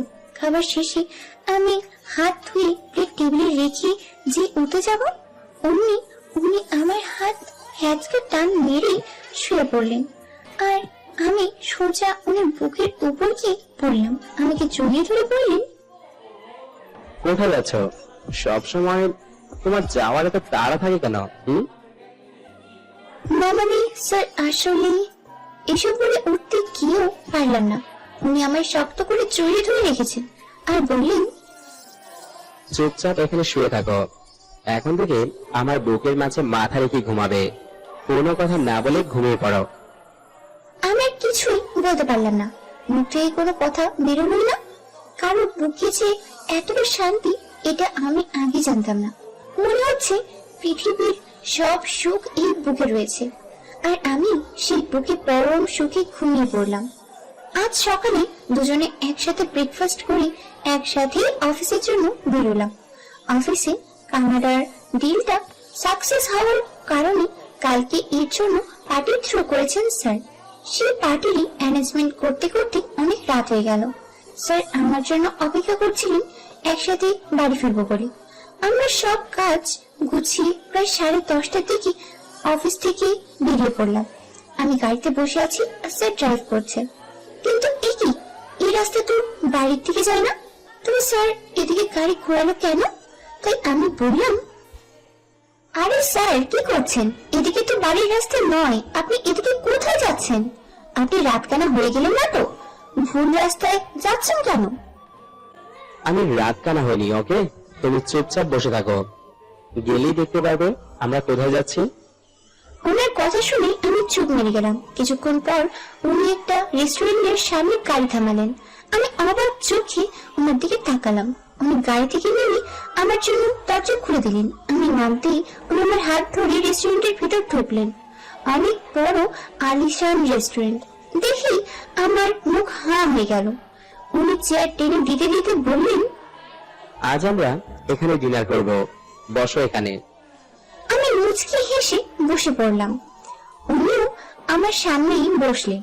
ওয়েটার এনে উনি খাবার অর্ডার করলেন। আমি অবাক হয়ে উনার দিকে তাকিয়ে আছি, কারণ উনি যা যা অর্ডার করলেন সবটাই আমার পছন্দের খাবার। উনি কি করে জানেন যে আমি এসব খেতে পছন্দ করি? খাবার এনে আপাতত এসব ভাবনা বন্ধ করে খেতে মনোযোগী হয়নি। খাওয়ার শেষে বিল পে করে আমরা বেরিয়ে আসলাম। ঠিক তখনই হঠাৎ করে একটা মেয়ে কোথা থেকে এসে উনি গলা জড়িয়ে ধরলো। What a present surprise SK, তুমি এখানে কি করছো? ডিনার করতে এসেছি এখানে। ওয়াও, তো চলো একসাথে ডিনার করি। আমিও ডিনারের জন্যই এসেছি। নো থ্যাঙ্কস রাইসা, আমার ডিনার হয়ে গেছে। ও, মুখে ঘন কালো মেঘ জমে গেল মেয়েটার। আমি শুধু দাঁড়িয়ে দাঁড়িয়ে ওদের কথাই শুনছিলাম। তখন মেয়েটা আমাকে দেখিয়ে বলে উঠলো, who is she SK? She is মাই। বলতে কি থেমে গেলেন উনি।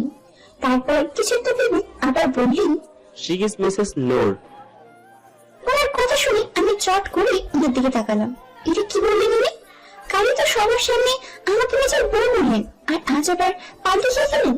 বুঝেছি, সুন্দরী মেয়ে দেখেই মন গলে গেছে, তাই এখন আমাকে বউ থেকে বিয়ে করাতেও সময় নিলেন না। তবে আমিও কম না, উনকার নিজেই বলেছেন আমি যাতে নিজের জন্য লড়ি। ওনার কথাই হবে, আজ আমি নিজের অধিকারের জন্য লড়ব। ওনার প্ল্যানের 12টা বাজাবো। ও এসকে, তুমি খুব ভালো করেই জানো আমি যার তার সাথে পরিচিত হই না। তখন আমি এগিয়ে গিয়ে রাইসার গলা জড়িয়ে ধরে বললাম, বাট আমি তার সাথে পরিচিত হই মিস রাইসা।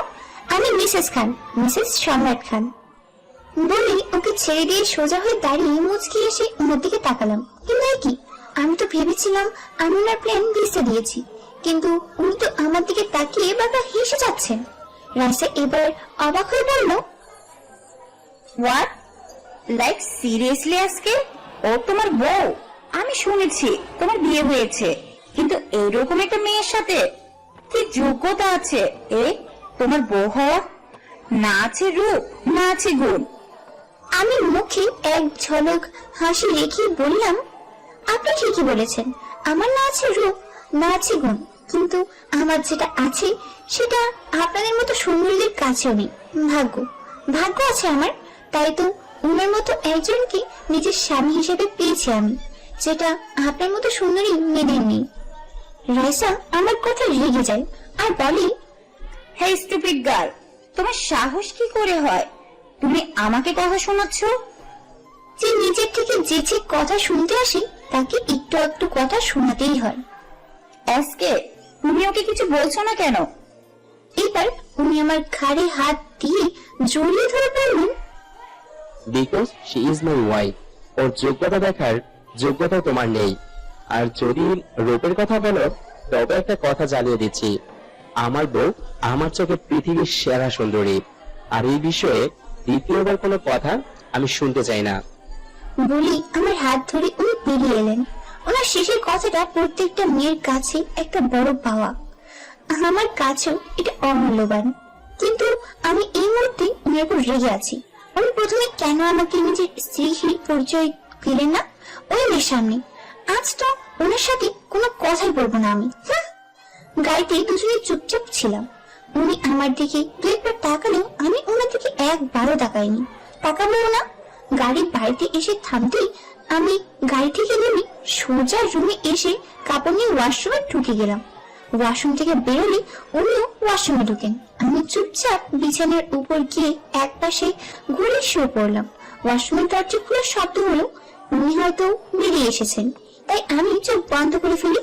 উনি এসে আমার পাশে শুয়ে আমাকে জড়িয়ে ধরে বললেন, নিজেকে আমার বউ বলার অনুভূতিটা কেমন মিসেস খান? উনার মুখে মিসেস খান কথাটা শুনে মনে হচ্ছে কি যেন হলো, তবুও নিজেকে শক্ত করে চুপ করে রইলাম। কি হলো, কথা বলছো না যে? আমার উপর রাগ করেছো বুঝি? আমি চুপ। কি হলো মিসেস খান, কিছু বলছো না কেন? এবার আমি লাফিয়ে উঠলাম, রেগে গিয়ে বলতে লাগলাম, কি বলবো? হ্যাঁ কি বলবো? সুন্দর মেয়ে দেখলেন কিনা আর অন্য নিজের বউকে কি বানিয়ে ফেলেন? কাল তো খুব বড় করে বলেছিলেন, she is my wife, she is my wife. আজ কি সুন্দর মেয়ে দেখি হাওয়া ফুস হয়ে গেল। বুঝো কোথাকার, এক নম্বরে বুঝো আপনি। আপনার মতো এমন বুঝুদের লোক আমি দূরে দেখিনি। বলে হাতের কাছে বালিশ পেয়ে ওনার দিকে ছুরি মারলাম, অন্যদিকে ঘুরে কাটতে লাগলাম। সব ছিল একই রকম, কোনো একই হালের গরু। আমি খামোখা ওনাকে নিয়ে একটু বেশি ভেবেছিলাম। এসবই ভাবছিলাম, ঠিক তখনই উনি আমার হাতে হ্যাচকা টান দিলে আমি বিছানায় শুয়ে পড়ি। আর সাথে সাথে উনি আমার দুপাশে হাত রেখে আমার উপর আচড়া হয়ে উঠলেন। আমার চোখ বড় বড় হয়ে গেল। উনি এক হাতে আমার চোখের পানি মুছে দিয়ে বললেন, আমি চাইলেই তোমাকে নিজের বউয়ের পরিচয় দিতে পারতাম, কিন্তু আমি যদি তখন তোমাকে নিজের বউ বলতাম, তাহলে কি আর তুমি নিজে থেকে নিজের অধিকার আদায় লড়তে না তো? তা এখন বলো, আমার ভুলটা কি? আমি ওনার কথা শুনে ভাবলাম, সত্যি তো উনি আমাকে বউ বলেননি বলেই তো আজ আমি নিজের অধিকারের জন্য লড়েছি। এর আগে তো কখনো কারো মুখের উপর কথাই বলতাম না। এবার আমি নিজের বোকামের জন্য মাথা নিচু করে ফেললাম। উনি এক হাতে আমার চিবুকে হাত দিয়ে মাথা উঁচু করিয়ে বললেন, এতক্ষণ যে আমাকে লোচু বলা হচ্ছিল, আমার লোচুগুলি তুমি দেখেছো? তাহলে এখনের শাস্তি তোমাকে কি দেওয়া যায় বলো তো? আমার লোচুগুলি দেখাই তোমাকে। বলে কাকা হাসতে হাসতে আমার দিকে এগিয়ে আসতে লাগলেন। আমি উনাকে এইভাবে এগিয়ে আসতে দেখি ভয়ে লজ্জায় পুরা শেষ। উনাকে সরিয়ে দিয়ে উঠতে যাব, তখন উনি আমার হাত বিছানায় চেপে ধরে আমার ঠোঁট নিজের ঠোঁট জুগিয়ে নিয়ে নিলেন। উনি আমার ঠোঁট ছেড়ে গলায় ঘাড়ে পাগলের মতো চুমু খেতে লাগলেন। উনার স্পর্শে আমার দম বন্ধ হয়ে আসছিল। আমার সবকিছু এলোমেলো হয়ে গেল।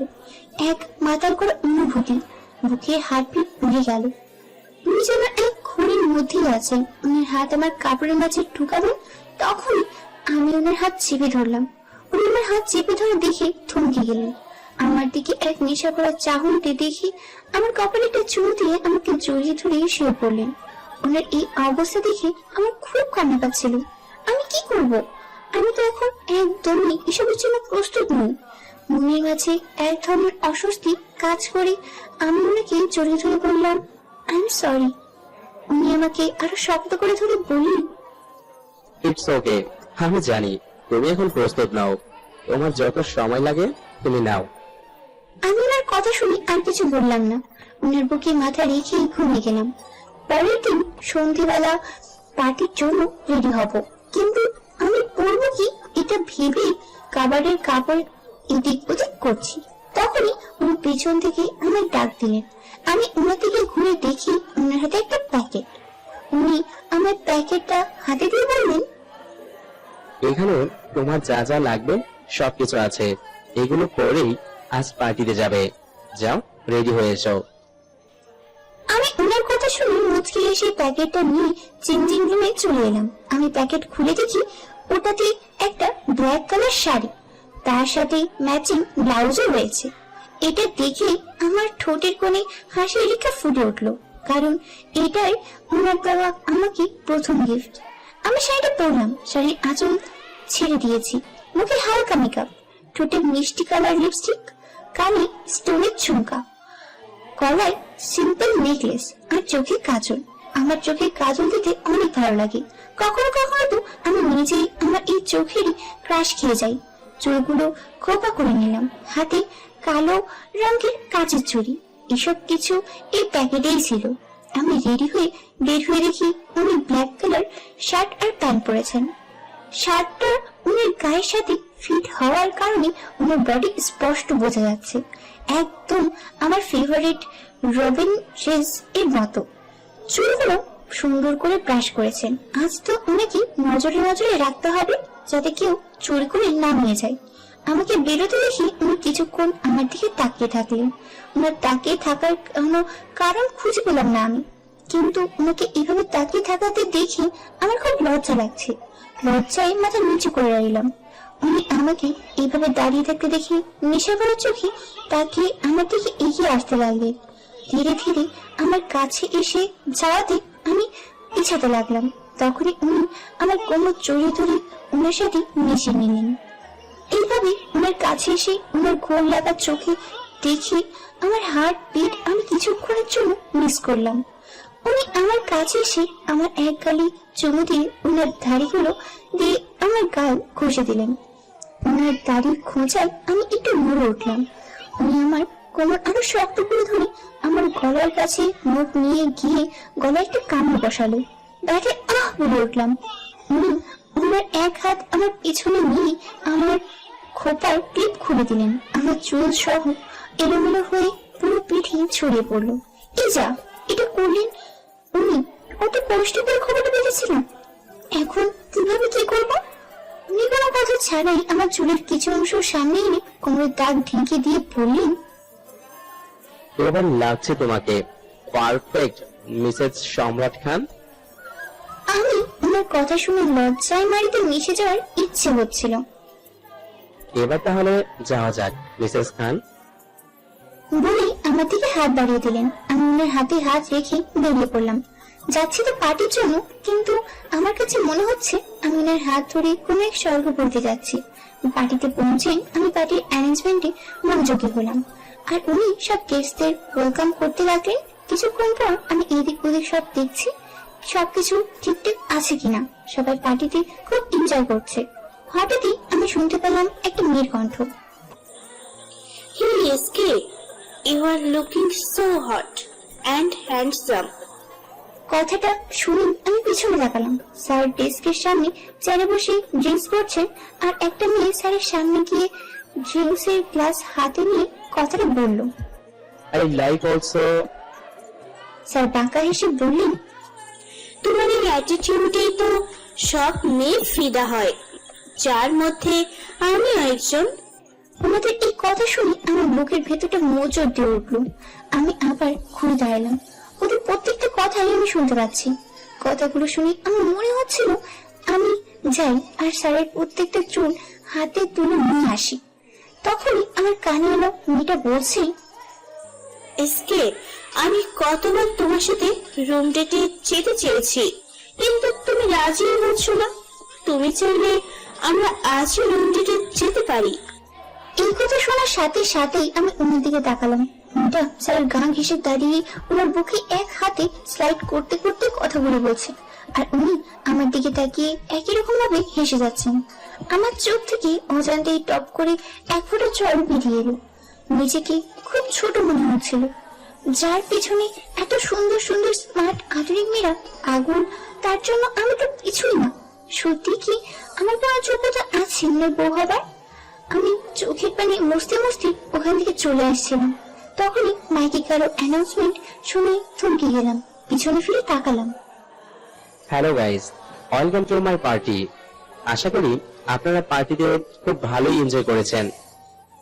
সবাই ওনার কথায় সায় দিলেন। গুড। সো যে জন্য এই অ্যানাউন্সমেন্ট, আপনারা সবাই জানেন আমি গ্রেটেস্ট সম্রাট খান বিবাহিত, কিন্তু আমার স্ত্রীকে আজ পর্যন্ত অনেকেই দেখেননি। তাই আমি আজ সবার সামনে আমার স্ত্রীকে প্রপোজ করতে চাই। ওনার কথায় সবাই বলে চেঁচিয়ে উঠলো। সবাই আমাকে চেয়ার আপ করতে লাগলো, আর উনি ধীরে ধীরে আমার সামনে এসে আমার দিকে হাত বাড়িয়ে দিয়ে বললেন, Noor, are you like to dance with me? আমি ওনার কথা শুনে হা হয়ে গেলাম।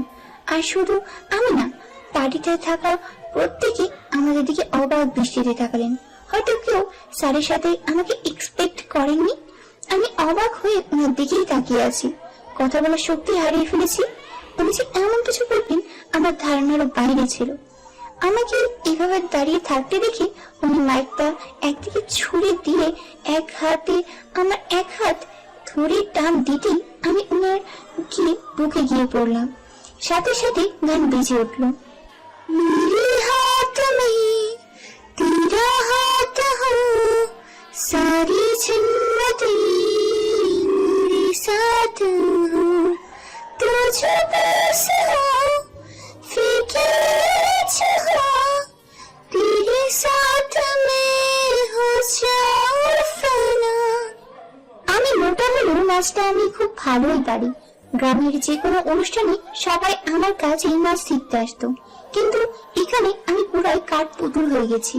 উনি আমাকে নিয়ে যা যা মুভ করছেন আমি কাঠ পুতুলের মতো ওনার দিকে তাকিয়ে তাই করে যাচ্ছি। নাচ করার সময় উনি আমার এতটা কাছে আসেন যে উনার গরম নিঃশ্বাস আমার উপর পড়ছে। এক সময় উনি আমার গলার চুল ছড়িয়ে কামড় দেওয়া জায়গায় আলতো ঠোঁট ছুঁড়ে দিলেন। উনার ঠোঁটের স্পর্শে আমি কেঁপে উঠি। এইভাবে সবার সামনে ওনার এতটা কাছে এসেতেই আমি কিছুটা আনইজি ফিল করছিলাম। তারপরও মনের মাঝে একটা ভালো লাগা কাজ করছিল। গান শেষ হলে উনি টেনে আমাকে নিজের বুকে শক্ত করে চেপে ধরেন। সবার করতালিতে স্তব্ধতা বেরিয়ে গেল। উনি আমায় এখনো ছাড়ছেন না। মনে হয় ছেড়ে দিলে আমি কোথাও চলে যাব। সবার সামনে এভাবে জড়িয়ে ধরায় আমি অসুস্থ হচ্ছিলাম। তাই অনেক কষ্টে ওনাকে বললাম, স্যার প্লিজ ছাড়ুন, সবাই দেখছে। তাতে আমি কি করব? আমি আমার বউকে জড়িয়ে ধরেছি, তাতে কার কি? স্যার প্লিজ ছাড়ুন, আমার আনইজি লাগছে। এবার উনি আমাকে ছেড়ে দিলেন। সবাইকে পার্টি এনজয় করতে বলে চলে গেলেন। সবাই কাপল ডান্স করতে লাগলো। আমি এক পাশে দাঁড়িয়ে তা দেখতে লাগলাম। তখনই আমার পাশে নীলা এসে দাঁড়ালো। নূর, আজ তোমাকে অনেক সুন্দর লাগছে। আর তোমাকেও। ওর দিকে তাকিয়ে মুচকি এসে বললাম, তো স্যারের সাথে রোমান্স তো ভালোই চলছে। নীলার কথা শুনে আমি কিছুটা লজ্জা পেয়ে মাথা নিচু করে নিলাম। কিছুক্ষণ পর বললাম, আচ্ছা নীলা, আমার কি সত্যি কোনো যোগ্যতা আছে আমার এত ভালোবাসা পাওয়ার? যোগ্যতার কথা তো আমি জানি না নূর, তবে এটা জানি যে তোমার মতো আর কেউ হয় না, তুমি অন্যরকম। কথাটা শুনে আমি নীলার দিকে তাকালাম।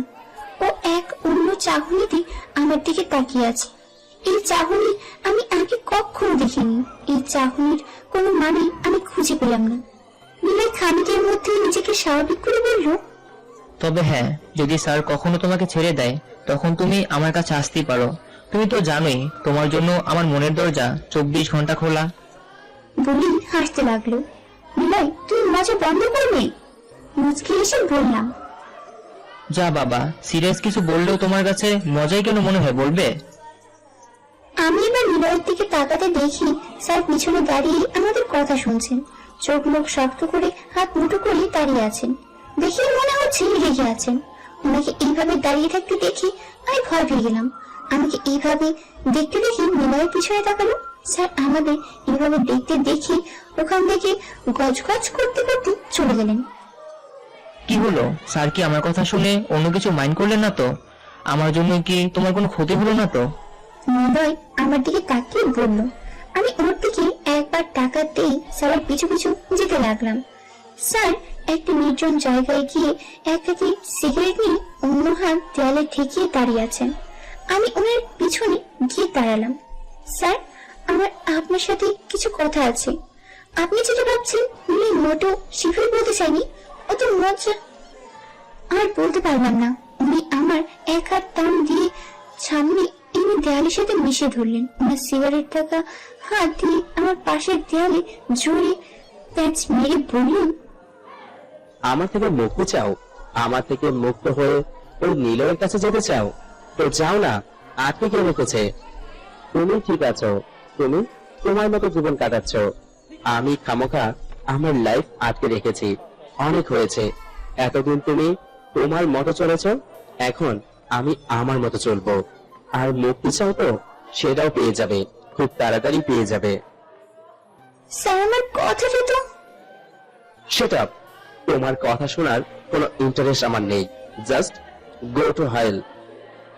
বলে উনি চলে গেলেন। আমি উনার পিছু পিছু যেতে লাগলাম। স্যার স্যার আমার কথাটা শুনুন। উনি আমার কোনো কথা না শুনে অফিস থেকে বেরিয়ে গেলেন। আমি তাড়াতাড়ি বাড়ির গেস্টদের অন্য রিয়াদের সামলাতে বলে ওখান থেকে চলে এলাম। উনি গাড়ি নিয়ে বেরিয়ে গেছেন। আমি ট্যাক্সি ভাড়া করে নিলাম। উনি বাড়ি পৌঁছাতে নিজের রুমে গিয়ে নিজের দরজা লাগিয়ে দিলেন। ঘরের মধ্যে ভাঙচুর করছেন। আমি বাইরে দাঁড়িয়ে আছি, কিন্তু ডাকতে সাহস পাচ্ছি না। ভাবলাম রাগ ঠান্ডা হলে কথা বলবো, তাই আমি মুভি চলে গেলাম। কিন্তু আমি কিভাবে জানবো যে এই একটা ভুলই আমাদের সম্পর্কে আরো দূরত্ব বাড়িয়ে দেবে, আবারও আগের মতো হয়ে যাবে আমাদের সম্পর্ক।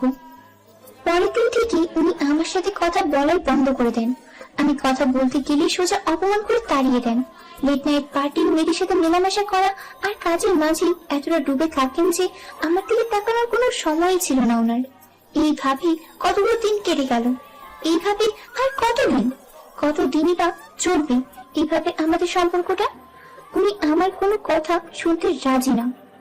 আর উনার এইভাবে মেয়েদের সাথে মেশাটাও আমি সহ্য করতে পারছি না। কি করবো আমি? এই সবই আমাদের নিজেদের কেবিনে বসে ভাবছিলাম। তখনই রাইসা আমার কেবিনে ঢুকে চেড়ে বসে পড়লো। ওকে দেখে কিছুটা বিরক্ত হলেও শান্তভাবে বললাম, রাইসা আপনি এখানে কোনো প্রয়োজন ছিল কি?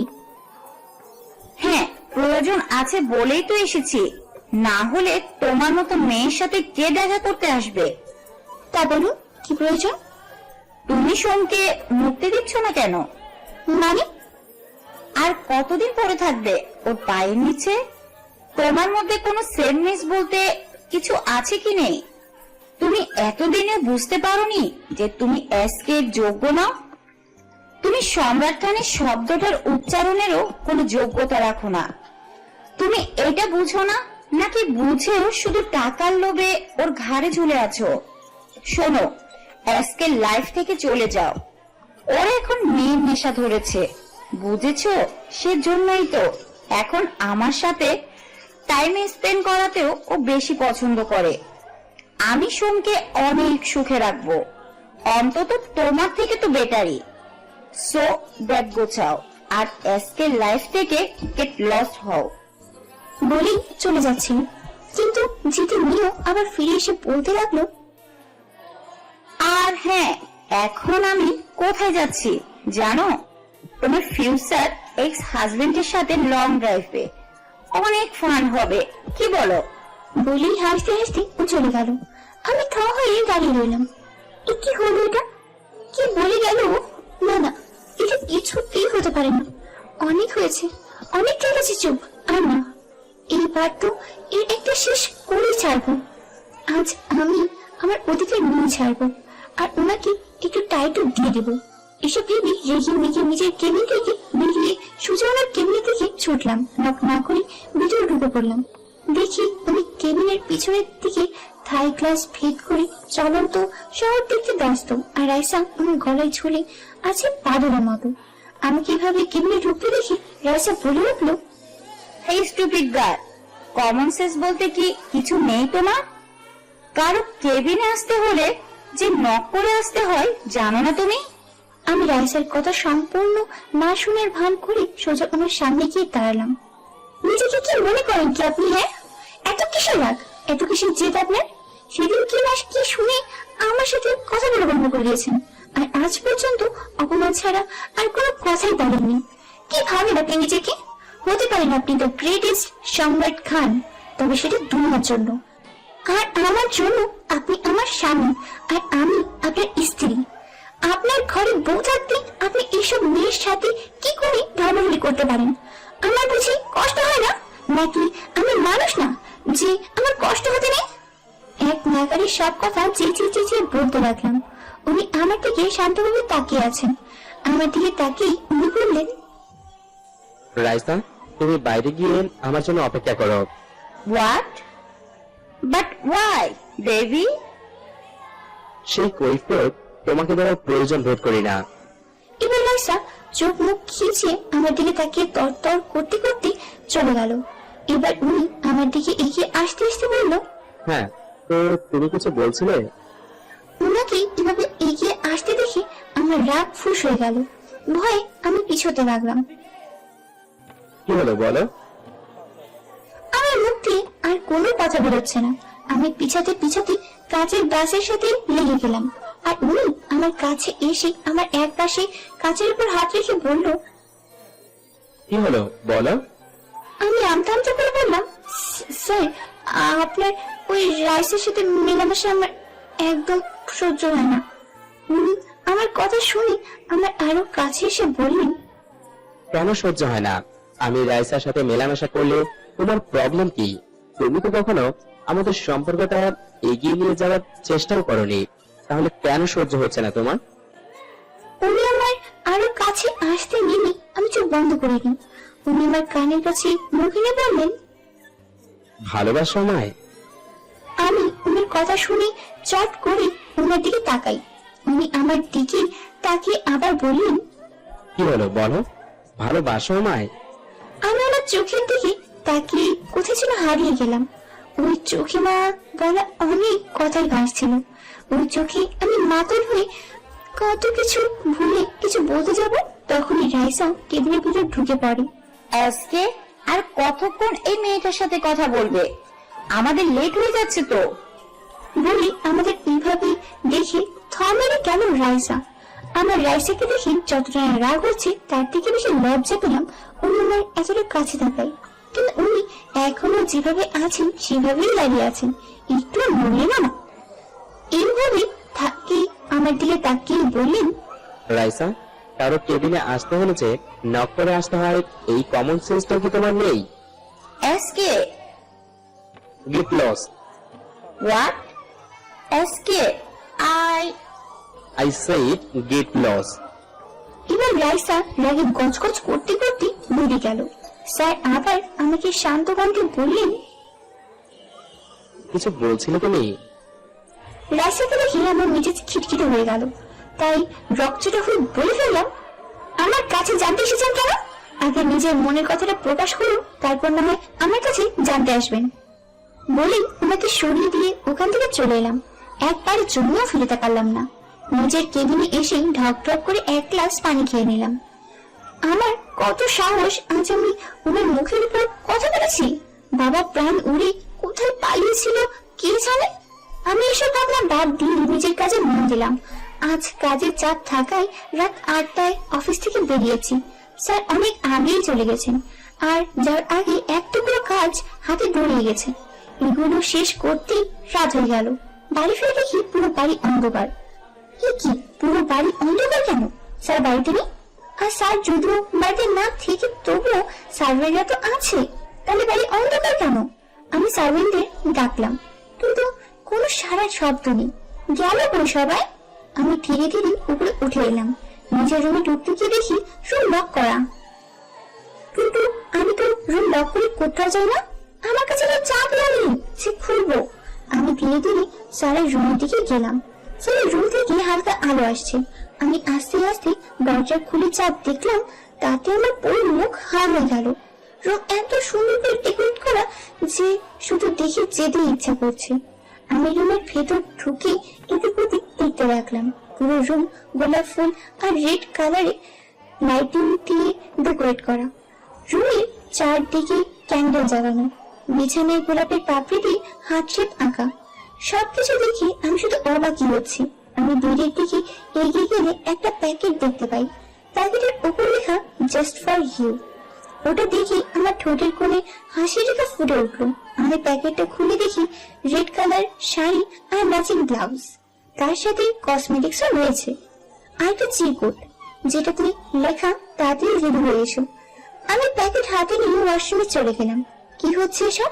স্যার কি করতে চাচ্ছেন আমি কিছুই বুঝতে পারছি না, তবে মনের মধ্যে একটা অন্যরকম ফিলিংস কাজ করছে। আমি শাড়িটা পরে নিলাম। মুখে হালকা মেকআপ, মিষ্টি কালার লিপস্টিক, চোখে কাজল, কানের ঝুমকো, গলায় সিম্পল নেকলেস আর হাতে লাল চুড়ি। চুলগুলো বাঁধতে গিয়ে বাঁধলাম না, কারণ স্যার আমার খোলা চুড়ি পছন্দ করেন। আমি রেডি হয়ে বেরিয়ে যা দেখলাম তাতেই আমার আরো অবাক হওয়ার পালা। পুরো রুমে হাজারো লাল হার্ট শেপ বেলুন ছড়ানো। বেলুনের নিচে পুরোপুরি ভরে গেছে। আমি একটা বেলুন হাতে নিয়ে দেখি বেলুনের গায়ে লেখা আই লাভ ইউ নূর। এটা দেখি মনের ভিতর ঠিক করে উঠলো, কিন্তু স্যার কোথায়? স্যারকে দেখতে পাচ্ছি না কেন? আমি এগিয়ে এসে স্যারকে এদিক ওদিক খুঁজতে লাগলাম। পিছনে তাকাতেই আমি হা হয়ে গেলাম। স্যার দাঁড়িয়ে আছেন, ব্ল্যাক কালার শার্ট আর প্যান্ট পরে। ব্ল্যাক কালার যে আমার প্রিয় রং, তার উপর ওনাকে দেখতে কি সুন্দর লাগছে তা বলে বোঝানোর মতো নয়। ওনাকে দেখে চোখ সরাতে পারছে না, বারবার ওনার দিকে চোখ চলে যাচ্ছে। উনি আমাকে এভাবে তাকাতে দেখে ধীরে ধীরে আমার দিকে এগিয়ে আসতে লাগবেন। ওনাকে এগিয়ে আসতে দেখে আমার হুঁশ এলো। ভয়ে লজ্জায় মারতে মিশে যাওয়ার ইচ্ছে হলো। উনি এগিয়ে আমার কাছে এসে যাওয়াতে আমি পিছাতে লাগলাম। পিছাতে কাবাডির সাথে লেগে গেলাম। এখন কি করি? কই যাই? উনি আমার কাছে এসে আমার এক পাশে কাবাডি হাত রেখে বললেন, তুমি আমার মনের ইচ্ছে জানতে চেয়েছিলে না? আমার মনের ইচ্ছে কি শুনবে? আমি মাথা নিচু করে চুপ করে আছি। আমার প্রতিটা কথা আমার হার্টবিট বেড়ে চলেছে। উনি আমার আরো কাছে এসে বললেন, বাবা হতে চাই আমি। উনার কথা শুনে আমি চট করে উনার দিকে তাকালাম। উনি আবার বললেন, আমি আমার একটা ফ্যামিলি চাই, যেখানে আমি, তুমি আর তোমার মতো একটা গুলুমুলুক বেবি থাকবে। আমাদের বেবি যে তার ছোট্ট ছোট্ট পায়ে পুরো বাড়ি দৌড়ে বেড়াবে, আর আমি তার পিছু পিছু ঘুরবো। করবে আমার এই ইচ্ছেটা পূরণ? আমি ওনার কথায় অবাক হয়ে শুনছি। ওনার চোখে এক মায়া লুকিয়ে আছে যেটা আমাকে বারবার মোহিত করে। হালকা বাদামি এই চোখগুলো যেন বারবার বলছে আমাকে, তুই শুধু আমার যে এই চোখকে ফিরে দেওয়ার সাধ্য নেই। ওনার কথায় আমি কথা বলাই ভুলে গেছি, শুধু ওনাকে দেখার ইচ্ছে হচ্ছে, মন ভরে দেখার ইচ্ছে হচ্ছে। উনি আমার ঠোঁটের একদম কাছে ঠোঁট এনে বললেন, কি হলো, কিছু বলছো না যে? করবে না আমার এই ইচ্ছেটা পূরণ? আমি আর নিজেকে আটকে রাখতে পারলাম না। নিজের অজান্তে একটু উঁচু হয়ে আলতো ভাবে ওনার ঠোঁট ছুঁয়ে দিলাম। আমার ঠোঁটের স্পর্শ পেয়ে উনি এক হাতে আমার কোমর জড়িয়ে ধরে, অন্য হাতে আমার মাথার পিছনের চুল আঁকড়ে ধরে আমার ঠোঁটের ঠোঁট ডুবিয়ে দেয়। পাগলের মতো আমার ঠোঁটে, গলায়, ঘাড়ে আদরে আদরে ভরে দিতে লাগলো। ওনার উষ্ণ স্পর্শে আমার সব এলোমেলো হয়ে গেল। ওনার প্রত্যেকটি স্পর্শ আমাকে শিহরিত করছিল। এমন সময় উনি আমাকে অবাক করে দিয়ে আমাকে কোলে তুলে নিলেন। আমি ভয়ে ওনার কলার খামচে তুলে বলতে লাগলাম, আরে আরে কি করছেন, পড়ে যাবে তো। উনি আমার দিকে তাকিয়ে বাঁকা এসে বললেন, তোমার হাজবেন্ড অত দুর্বল নয়, নিজের স্ত্রীর ভার ওঠানোর ক্ষমতা আমার আছে। আর তুমি তো ভারী নও, শুধু শুধু গুলোমুলো হয়েছ। আমি ওনার কথা শুনে লজ্জায় ওনার বুকে মুখ লুকালাম। উনি আমাকে বৈকুণ্ঠে নিয়ে গিয়ে ভূতের সোফায় বসালো। দেখলাম ওখানে টেবিলে খাবার সার্ভ করা। স্যার আমার পাশে বসে নিজের হাতে ভাত মেখে খাইয়ে দিল আর নিজেও খেয়ে নিল। খাওয়া দাওয়া শেষে উনি আমাকে পেছন থেকে জড়িয়ে ধরে আমার মাথাটা নিজের বুকে ঠেকিয়ে নিল আর বলল, তুমি খুব চাঁদ দেখতে পছন্দ করো তাই না? আজ দুজনে একসাথে বসে চাঁদ দেখবো। ওনার এই কথায় আমি অবাক হয়ে ওনার দিকে মুখ ঘুরে তাকালাম। উনি কি করে জানলেন আমি চাঁদ দেখতে পছন্দ করি? উনি আমার দিকে না তাকিয়ে চাঁদ দেখতে দেখতে বলল, জানানো, প্রথম যখন আমি তোমায় গ্রামের বাড়ি দেখেছিলাম তখন আমি কিছুটা অবাক হয়েছিলাম। পরে যখন জানলাম তোমার সাথে আমাকে সারা জীবন কাটাতে হবে তখন আমার খুব রাগ হয়েছিল, কিন্তু আমি কখনো বাবার বিরুদ্ধে যেতে চাইনি। তাই সেদিন তোমাকে নিচে থেকে ফোন করে ডাকলাম আর ক্যাফেতে নিয়ে গিয়ে তোমাকে সব বললাম। ভেবেছিলাম গরিব গ্রামের মেয়ে, তোমাদের জন্য টাকায় সবকিছু, আর আমার সাথে বিয়ে হলো যে এইসবের কিছুর অভাব তোমার থাকবে না তা তুমি খুব ভালো করেই জানো। আর আমি সম্রাট খানকে কেউ রিজেক্ট করবে এমন কেউ এখনো জন্মইনি, কিন্তু তুমি আমার সব ভাবনাকে মেরে ফেলে তোমার বাবাকে ফোন করে বিয়ে ভাঙার কথা বললে, যেটা আমি তোমার ব্যাগ দিতে এসে শুনতে পাই। তখন আমি অনেক আশ্চর্য হই যে আমাকে কেউ রিজেক্ট করতে পারে। তখনই তোমার উপর একটা ভালো লাগা কাজ করছিল, সেই ভালো লাগা নিয়েই আমাদের বিয়ে হয়ে গেল। আমরা আলাদা রাখতাম ঠিকই, কিন্তু অফিসে যখন তোমাকে দেখতাম তুমি পার্সোনাল লাইফের কথা ভুলে আমার সামনেই অফিসের সব কাজ করছিলে, কিন্তু তাতে তোমার কোনো ভ্রুক্ষেপ ছিল না। তোমার এই স্বভাবেই আমি আরো মুগ্ধ হই। পরে বাবার কথাতে তোমাকে নিজের প্রিয় বানালাম। যদিও এর জন্য তোমাকে অনেক স্টেপ দিতে হয়েছে, তবুও আমি কেন যেন মন প্রাণ দিয়ে চেয়েছিলাম তুমি আমার প্রিয় হও। আর এই হলো, তুমি আমার প্রিয় হলে, সব সময় আমার আশেপাশে থাকতে। এভাবে কখন যেন তুমি আমার অভ্যাসে পরিণত হলে। তোমার হাতের কফি না খেলে আমার দিন ভালো যেত না। তুমি আমার টেবিল না গোছালে আমার সবকিছু অগোছালো লাগতো। তোমার উপর রাগ না করলে মনে হতো দিনটাই বৃথা। তোমার ভয়ার্থ মুখটা দেখতে আমার খুব ভালো লাগতো। আমি সব সময় তোমাকে আমার আশেপাশে দেখতে চাইতাম, কিন্তু সেটা তো সম্ভব নয়। তাই সিসি ফুটেজে সব সময় তোমাকে দেখতাম, আর তোমার টেবিলে ভয়েস রেকর্ডার লাগিয়ে রেখেছিলাম যেন তোমার বলা প্রত্যেকটা কথা আমি শুনতে পাই। যখন তোমাকে ওই নীলয়ের সাথে দেখতাম প্রচন্ড রাগ হতো আমার। ইচ্ছে হতো ওর সামনে থেকে তোমার হাত ধরে নিয়ে চলে আসি, কিন্তু সেটা তো পারতাম না। তাই কাজের বাহানায় তোমাদের আলাদাই রাখতে চেয়েছি। নীলয়কে তোমার সাথে দেখলে আমার কেন রাগ হতো আমি কখনো জানতাম না, কিন্তু যেদিন আমি তোমাকে খুঁজে পাচ্ছিলাম না সেদিন আমি পাগল হয়ে গিয়েছিলাম। প্রায় মনে হচ্ছিল আমার সব থেকে মূল্যবান জিনিসটাই হারিয়ে গেছে, যাকে ছাড়া আমার এক মুহূর্ত চলে না। পরে যখন তোমাকে অফিসে ঘুমিয়ে থাকতে দেখেছিলাম আমার মনে হলো আমার দেহে প্রাণ ফিরে এসেছে। তখন আমি রিয়েলাইজ করি যে আমি তোমাকে ভালোবাসি। যখন তোমার রুমে খাবার দিতে এলাম তখন তুমি কারোর সাথে কথা বলছিলে। আমি নিশ্চিত ছিলাম ওটা নীলয় ছিল। আমি রেগে যাই আর তোমার সাথে মিসবিহেভ করি। তবে আমি তখনই ফোন করেছিলাম যে আমি তোমাকে ভালোবাসি, এটা আমি তোমাকে বোঝাবো। সেদিন পার্টিতেও আমি জানি নীলয়ের বলার মানে অন্য হলেও তুমি কথাটাকে অন্যভাবে নিয়েছো, তাই তোমার উপর রাগ করার কোনো মানেই হয় না। তবুও তোমার উপর রাগ দেখিয়েছিলাম আমি আজকের এই দিনটার জন্য। আজ জানতে পারলাম তুমি আমায় ভালোবাসো। উনি আমি আরো শক্ত করে ধরে বললেন, কখনো নিজে থেকে আলাদা করবো না তোমায়।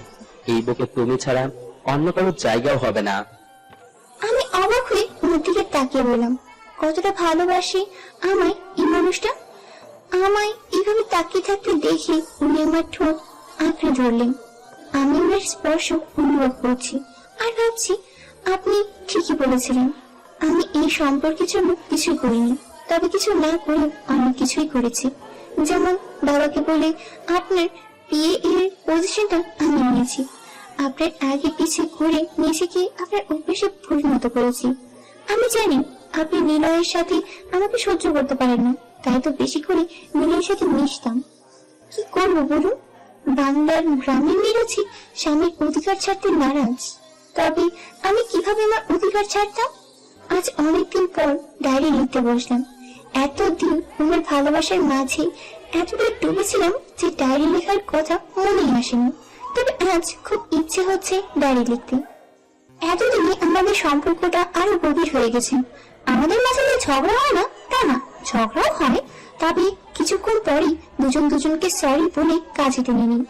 আমি অসুস্থ হলে উনি সারা রাত জেগে আমার সেবা করেন। এর থেকে বেশি কিছু একটা মেয়ে কি বা চাইবে? আমি অনেকদিন হলো আর অফিসে যাই না।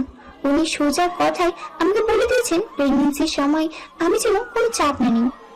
আমি প্রেগনেন্ট 8 মাসের। যখন প্রথম ওনাকে এই কথা জানাই সেদিন উনি খুশিতে পুরো ঘরে আমাকে কোলে নিয়ে ঘুরেছিলেন। অফিসে গিয়ে নিজের হাতে সবাইকে মিষ্টি খাইয়েছেন, আর সেদিনই আমাকে অফিস থেকে নিয়ে এসেছেন আর যেতে দেননি। ওনার এই খুশি দেখে আমি ওনাকে আর আমার না বলা কথাটা আর বলতে পারিনি, আর কখনো বলবো না। যখন সময় হবে তখন নিজে থেকেই জেনে যাবে। ডায়েরির শেষ 2 লাইন সোমের হাতে লেখা ছিল। তুমি আমায় বুঝলে না নূর, স্বার্থপরের মতো আমাকে একা ফেলে চলে গেলে না ফেরার দেশে। আমি তোমাকে কখনো ক্ষমা করবো না, কখনোই না। ডায়েরির উপর টপ করে 1 ফোঁটা পানি পড়লো। একটা বড় ধরনের দীর্ঘশ্বাস ফেলে ডায়েরিটা বন্ধ করলো নূর। সোমের ঘরের কাপড় খুঁজতে এসে কাবার্ডে লুকিয়ে রাখা ডায়েরিটার দিকে চোখ গেলে সেটা বের করে পড়ে নূর। আর পড়তে পড়তেই তার বুক ফেটে কান্না বেরিয়ে আসে। সাথে সাথেই সোম বাইরে থেকে নিজের রুমে আস্তে আস্তে চেঁচিয়ে বলতে লাগলো, নূর, হলো তো দেরি, হয়ে যাবে তো। বলেই রুমে ঢুকে নূরকে দেখে অবাক হলো। নূর তাড়াতাড়ি চোখ মুছে ডায়েরি পেছনে লুকিয়ে নিয়ে সোমের দিকে তাকালো। কিরে, তুই এখানে কি করছিস? আসলে বাবা আমি তোমার ড্রেস খুঁজতে এসেছিলাম, তুমি রেডি হবে না? বলেই কাবার্ডের দিকে ঘুরে কাপড় খোঁজার বাহানায় ডায়েরিটা যথাস্থানে রেখে দিল। আরে তার কোনো প্রয়োজন হবে না, আমি এভাবেই যাব। নূর এবার কাবার্ড লাগিয়ে সোমের কাছে এসে হাসি মুখে বলল, ওয়াও বাবা, তোমাকে তো প্রতিদিনের মতোই হট এন্ড হ্যান্ডসাম লাগছে। না জানি এখনো তোমার উপর কত মেয়ে ফিদা হয়। সোম এক হাতে নূরকে জড়িয়ে ধরে ঘর থেকে বেরোতে বেরোতে বলল, দেখতে হবে না বাবা টাকার, তবে আমার বেবি ডলটাকেও তো কম সুন্দর লাগছে না। I like also. বলেই দুজনে হাসতে হাসতে বাড়ি থেকে বেরিয়ে গেল। সার্ভেন্ট একটা লাগেজ এনে গাড়ির ডিক্কিতে রেখে দিল। নূর আর সোম গাড়িতে বসলো। নূর, সব ঠিকঠাক ভাবে দেখে নিয়েছিস তো? হ্যাঁ বাবা, সব ঠিকভাবে দেখে নিয়েছি। গুড। বলেই সোম ড্রাইভারকে গাড়ি স্টার্ট দিতে বলল। গাড়ি তার আপন মনে চলছে। নূর জানালায় নিজের চিবুক ঠেকিয়ে বাইরের দৃশ্য দেখছে। হাজারো ভাবনায় ডুবে আছে। এমন সময় জানালা থেকে মুখ উঠিয়ে সোমের দিকে তাকিয়ে বলল, বাবা, তুমি তো মাকে দাদুর কথা রাখতে বিয়ে করেছিলে। আজ আমার মা মারা যাওয়ার 16টা বছর হয়ে গেছে। এরপর তো দাদু তোমাকে অনেকবার বিয়ের জন্য বলেছিল, তাহলে তুমি আর বিয়ে করনি কেন? মেয়ের মুখে এমন কথা শুনে কিছুটা অবাক হয়ে সোম তার দিকে তাকালো, কিন্তু পরক্ষণে স্বাভাবিক হয়ে বলল, তোর মাকে কথা দিয়েছিলাম এই বুকে ও ছাড়া অন্য কারো জায়গা হবে না, হয়তো তাই আর অন্য কাউকে বিয়ে করা হয়নি। বাবার এমন উত্তর পেয়ে নূর আবার জানালায় নিজের চিবুক ঠেকিয়ে বসলো। মনের মধ্যে হাজারো ভাবনা জমে রয়েছে তার। সোমের ডাকে ঘোর ভাঙল নূরের। কিরে, এখনো বসে আছিস? এয়ারপোর্টে পৌঁছে গেছি, বেরোবো না? দেরি হয়ে যাচ্ছে তো। বলেই দরজা খুলে বেরোতে যাবে, তখনই নূর সোমের হাত চেপে ধরে আর বলে, বাবা, আমি যদি পড়ালেখা শেষ করতে লন্ডনে না যাই তবে কি তুমি খুব বকবে? মেয়ের মুখে এই কথা শুনে চোখ ছোট ছোট করে তাকায় সোম। নূর আবারও বলল, আসলে মা খুব স্বার্থপর ছিল, তাই আমাদের একা করে চলে গেছে। কিন্তু আমি তো আর মায়ের মতো স্বার্থপর নই যে তোমাকে একা রেখেই চলে যাব। আমি তোমার সাথেই থাকতে চাই বাবা, কোথাও যেতে চাই না তোমাকে ছাড়া। মেয়ের এমন কথা শুনে সোম কিছুক্ষণ ফ্যালফ্যাল করে তাকিয়ে থেকে নূরকে এক হাতে জড়িয়ে নিজের বুকে নিয়ে ড্রাইভারকে উদ্দেশ্য করে বলল। ড্রাইভার, গাড়ি ঘোরাও। এই কথা শুনে নূর বাবার বুকে মাথা রেখে এক বিশ্বজয়ী হাসি দিল আর মনে মনে আওড়ালো। সৌন্দর্য দেখে ভালোবাসা হয় না, ভালোবাসার মাঝেই সৌন্দর্যকে খুঁজে নিতে হয়, আর যে সেটা পারে সেই হলো প্রকৃত প্রেমিক। নূর বাবার মুখের দিকে তাকালো। সোম অন্যদিকে মুখ করে ভাবছে। তুমি চলে গেছো ঠিকই, কিন্তু যাওয়ার আগে আমাকে বেঁচে থাকার মানে দিয়ে গেছো। সবশেষে ভিডিওটি যদি আপনাদের এতটুকু ভালো লেগে থাকে তাহলে ভিডিওটি একটি লাইক দিয়ে আপনার বন্ধুদের সাথে শেয়ার করুন।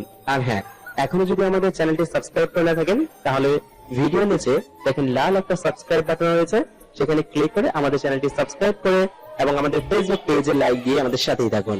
ধন্যবাদ সবাইকে, ভালো থাকবেন, সুস্থ থাকবেন, আল্লাহ হাফেজ।